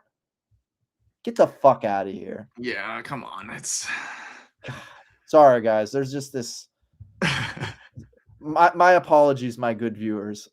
There's just this guy Jake Altman who's posting from X, and he wants some quote so he can go to a CIA handler and get us blacklisted and sent to Guantanamo Bay or whatever the fuck it is. Oh my god. Zionist harassment. So annoying. Yeah. I mean, there isn't really much to say. I mean, listen, we have our problems with Zoran. We're frustrated with how every time the left does something that pisses off like Zionists in New York, he has to like condemn them and distance himself. I mean, it's really old at this point. It's just tiring. They're just trying to ruin everyone's life for having principles and like being on the right side of history and opposing a genocide of like 100,000 plus people. There are literally children that are freezing to death right now. And I'm supposed to give a shit about you, Jake? Fuck off. Literally, there's literally children who froze to death the other night. It's winter. They're freezing to death. You want to comment on that? Huh? You want to comment on that? You want to comment on that? Yeah, whatever. Get out of here. Yeah, I'm not going to get upset about some students doing an edgy chant. Like it's yeah, exactly. JKKK Altman. Yeah. JKKK Altman. Go to the Klan meeting. Get the fuck out of here. You Nika Muck. That's my statement. Do you condemn the attempted kidnapping of Golan by Michael Flynn? Gulen. Long live Gulen. Oh man. So no, I think anyways, let's not, obviously there's eyes on us on that. We've said what we had to say. Yeah, I think maybe it's worth touching on what's going on in Iran a little bit. Unfortunately, I don't know enough. Maybe my enlightened crowd can inform me more. I mean, I know the basics. Yeah, my understanding is protests have been breaking out. Yeah, I mean, they've gotten quite big. Yeah, very big. Not to the extent of the 2009 protest yet, in the last I heard. Yeah, but it's the grievances seem to mostly be economic in this case, which is to be expected given the sanctions and all of that. So you have mass eruption of protest. Obviously, the Mossad guys are in the streets along with these protesters, trying to guide them, if they're not already guided, in the direction that the U.S. and the Zionists want them to go. That's just a given. Now, does that mean that people in Iran shouldn't have the right to protest? Obviously not. Does that mean that there's no legitimate grievances? Obviously not. But there is no real left-wing leadership here. It seems like the monarchists are the more organized force that's going to be able to benefit from this. And, I think, I don't know. There's rumors that there could be strikes as early as tonight on Iran from the U.S. Trump is basically saying that if the government... Yeah, he's been talking a lot of shit about intervening for... Yeah, he's been saying that if there's any violence against protesters, that he's going to intervene. There has been violence against protesters. The government apparently has been... I saw reports of like, I mean, not that it... But of like... armed protesters, is that true? Yes, I've heard that there have been casualties of like, and I'm talking Kalashnikovs, not like they have hunting rifles from 1911 or whatever. So I don't know, maybe this is more serious than I thought it was. Yeah. It sounds like very bad. Like it could become something like a low intensity civil war. Yeah, but I'm not I'm not sure of that. The one thing that I really hope doesn't matter, not because not because like, I'm a big fan of the Islamic Republic, is just the total destabilization of Iran, because it's like literally the last thing the Middle East needs is just more fucking civil war and warfare, where the Americans and the Turks and the Israelis and the Qataris just further destroy the life of people. I just can't Yeah, stand. I can't witness another one. I just can't. It's just too much. because Israel, they don't just want to get rid of the Islamic Republic. So let's say that the Islamic Republic is gone, and some like more kind of nationalist government takes over. They're still not going to be happy with that if they still want to build nukes and still are trying to become a regional hegemon, which is what Yeah, Israel is really after Iran for. It's not because, oh my God, the Islamic fundamentalism is such a threat, blah, blah, blah. It's really because they don't want Iran to be the regional hegemon of the Middle East. They want to be the regional hegemon of the Middle East. Because Iran fully has the capacity to do so. Iran is rich with gas. It's rich with minerals. It has a big population. It has a big territory. It has a very well-educated population for the means that it has. And so if it's granted access to capital, basically, if it's granted access to international markets, who knows how much Iranian capital could grow, and it would very quickly just completely dominate the Middle East. Like, it would Which be is why Israel is so against any kind of deal. Even if it keeps them from building a nuke, if it gets rid of the sanctions, that still means that they can build up their economy. What they want is to carve it up. Yeah, they want to carve it up. The Times of Israel basically said straight up that that's what we're trying to do. So these Shahists, if they think collaborating with Mossad and the IDF is going to get them in power, they're what's that quote by there's a quote by Zapata which I always found hilarious. Wait, what is it? In English, I'll find it in English. If you want to be a bird, fly, and if you want to be a worm, crawl, but don't scream when you are stepped on. And that's what they're going to get if they think that collaborating with the U.S. and Israel is going to get them back into united Iran. They're going to be well, anyways, I don't know. There are people in Iran who want to bring back the Shah, but there's not enough to where they could actually form a government and run the country. So they're pretty much just like useful idiots for they're useful CIA and the Mossad to destabilize the country and weaken Also, it. What I love about the Pahlavi quote unquote dynasty is it like Reza Shah Pahlavi was like just some random dude that like the British were like, yeah, you're king now. It doesn't have like so they're gonna. I imagine what they would do is they would be like, they would just erect some other dumb asshole to be the new like dynasty, and like they'd be like, fuck you, Pahlavi, you guys are not compliant enough. You want a united Iran? Like, oh well.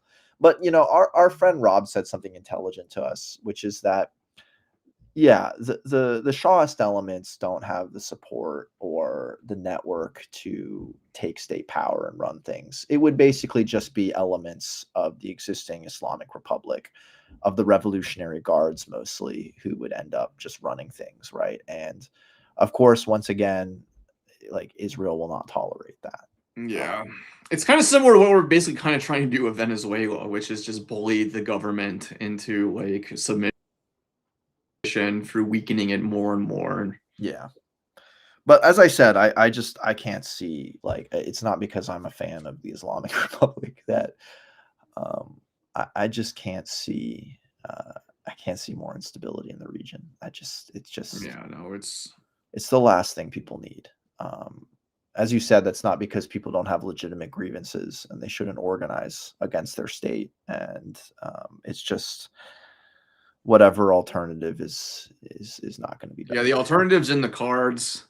It's not like an epic socialist Iran, as much as I would like that. Yeah, it's going to be destabilization. Yeah. Inter-ethnic sectarian fighting. It's going to be a disaster. It's going to be a disaster. It's not disaster. Good. And we obviously have to fight against this. And Yeah, the United States of Burger, really. Honestly, we need to be invaded and occupied and have our territories broken up into 50 million cantons, and then maybe humanity can get something done. Yeah, we really are just breathing down the necks of everyone in humanity, No, preventing any I mean, progress from happening. yeah, I mean, at this point, I think it's obvious to say that the greatest obstacle to human progress is the United States of America. It does nothing but export barbarism. At this point, its government is just actively shitting on its own population. It's I don't even know what we do with this place. It's so incredibly frustrating. And to all of our non-American, or I should non-USOian listeners, I apologize for this devil country. Honestly.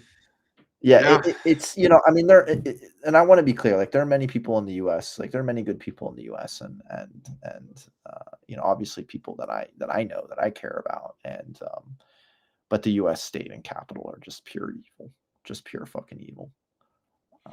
Yeah, no, I think there is And very there's potential unfortunately in a the American substantial part of people and in the American proletariat to change things and make things better here. I actually do Unfortunately, there's believe that. also a substantial, like, petty bourgeois, kind of rural, fanatical, frenzied population that Yeah, but is there's just also a lot of just reactionaries they're here. just they're not salvageable. They're a blight on human civilization. And I'll just say it.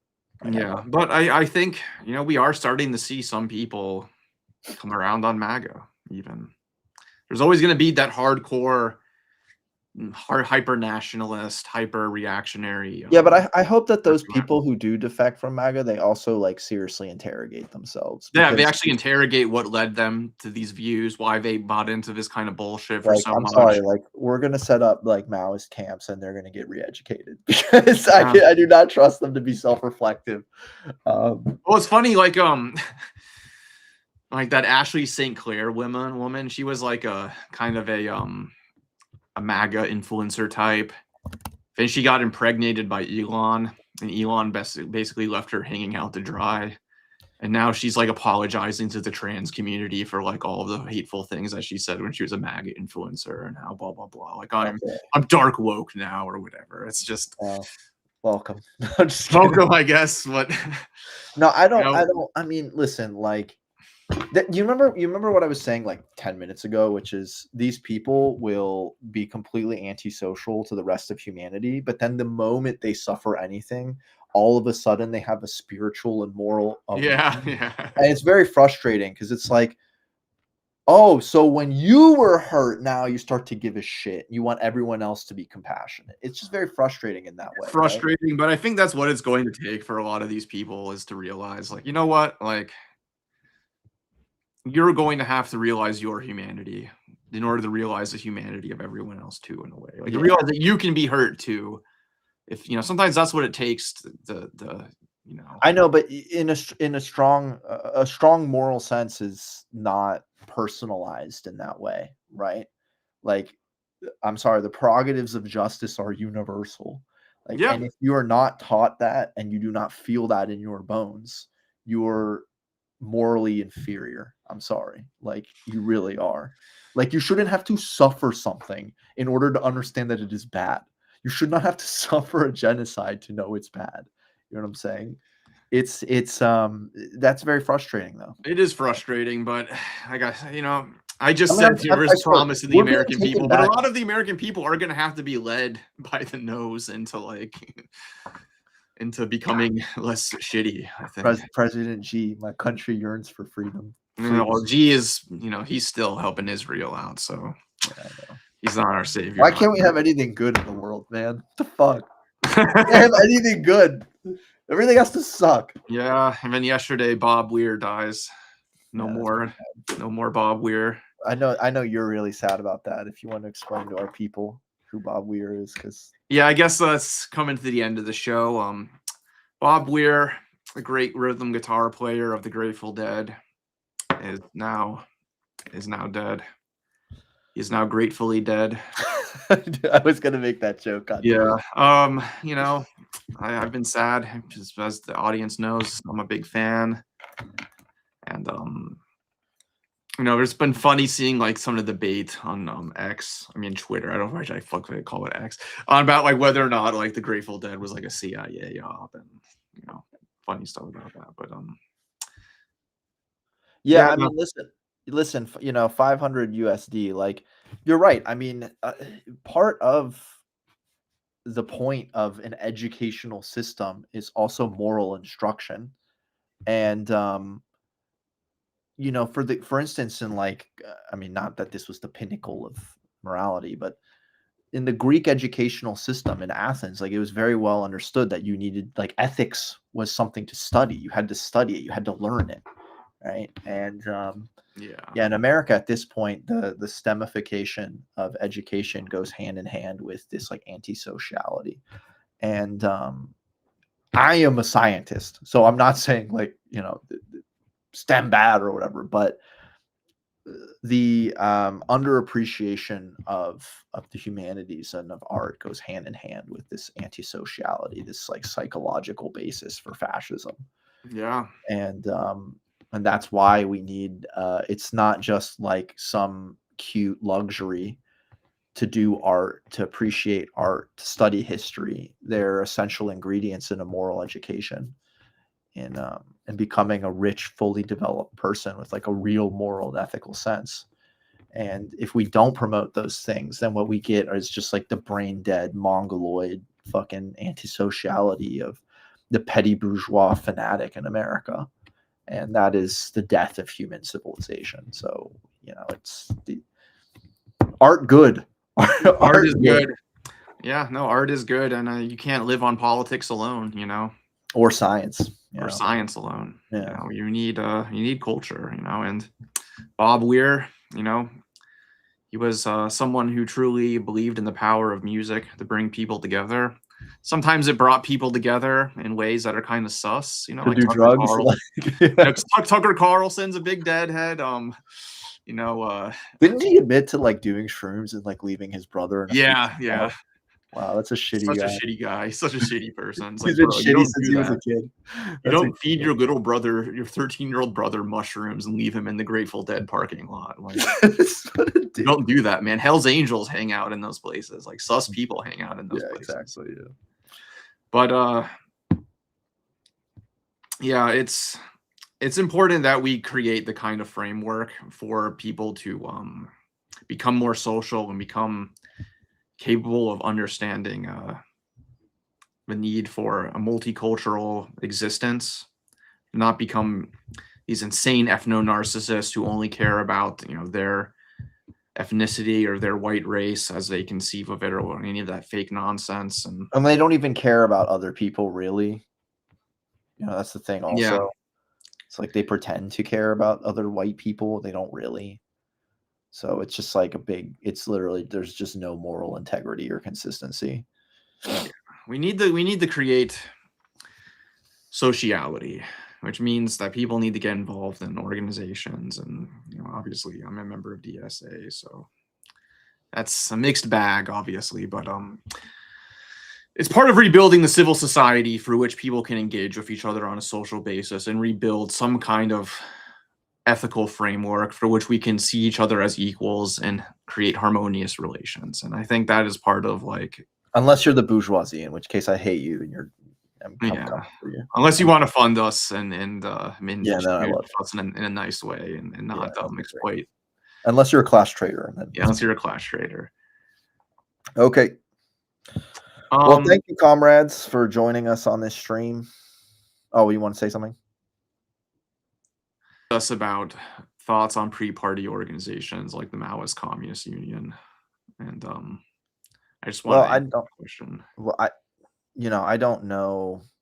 I mean, is that a thing here? I don't know. I mean, I don't know that much about them. I do know that they have writings, and I've read some of their writings, but I don't know if what their actual on the ground and what their actual organizational structure and presence and activity is like. But wait, Maoist Communist Union, is this a New York thing? I think they are based in New York, and I think they like go to DSA meetings and like debate people and stuff. which is interesting. But I will say from the beginning, I'm skeptical of Maoism ever becoming too. like the leading like socialist force in the United States. Yeah, I can see like a Maoist contingent of a mass party and like a Maoist element within a broader mass party, but I don't think that a small Maoist sectarian group is going to be able to become the party. I I also would say just, the same for a Trotskyist group or a left communist group or any other kind of strain of Marxism, to be quite frank. I mean, in having read a decent amount about the history of China in the 20th century, and knowing a decent amount about the Chinese Communist Party and Mao, I don't necessarily even know what it means to be a Maoist in the U.S. It's a very clear and logical thing in China. Maoism Maoism as a line of thought makes a lot of sense in China. In fact, it's shown by the fact that Mao ended up winning political power, but I just don't know what it means in the US. I really don't. But maybe someone can tell me, and maybe they have very interesting and smart things to say, and then I'd be more than willing to listen. But I just really don't understand what it means to be a Maoist in the U.S. Besides, like, this kind of effective sort of aesthetic third worldism, I really don't know what it means.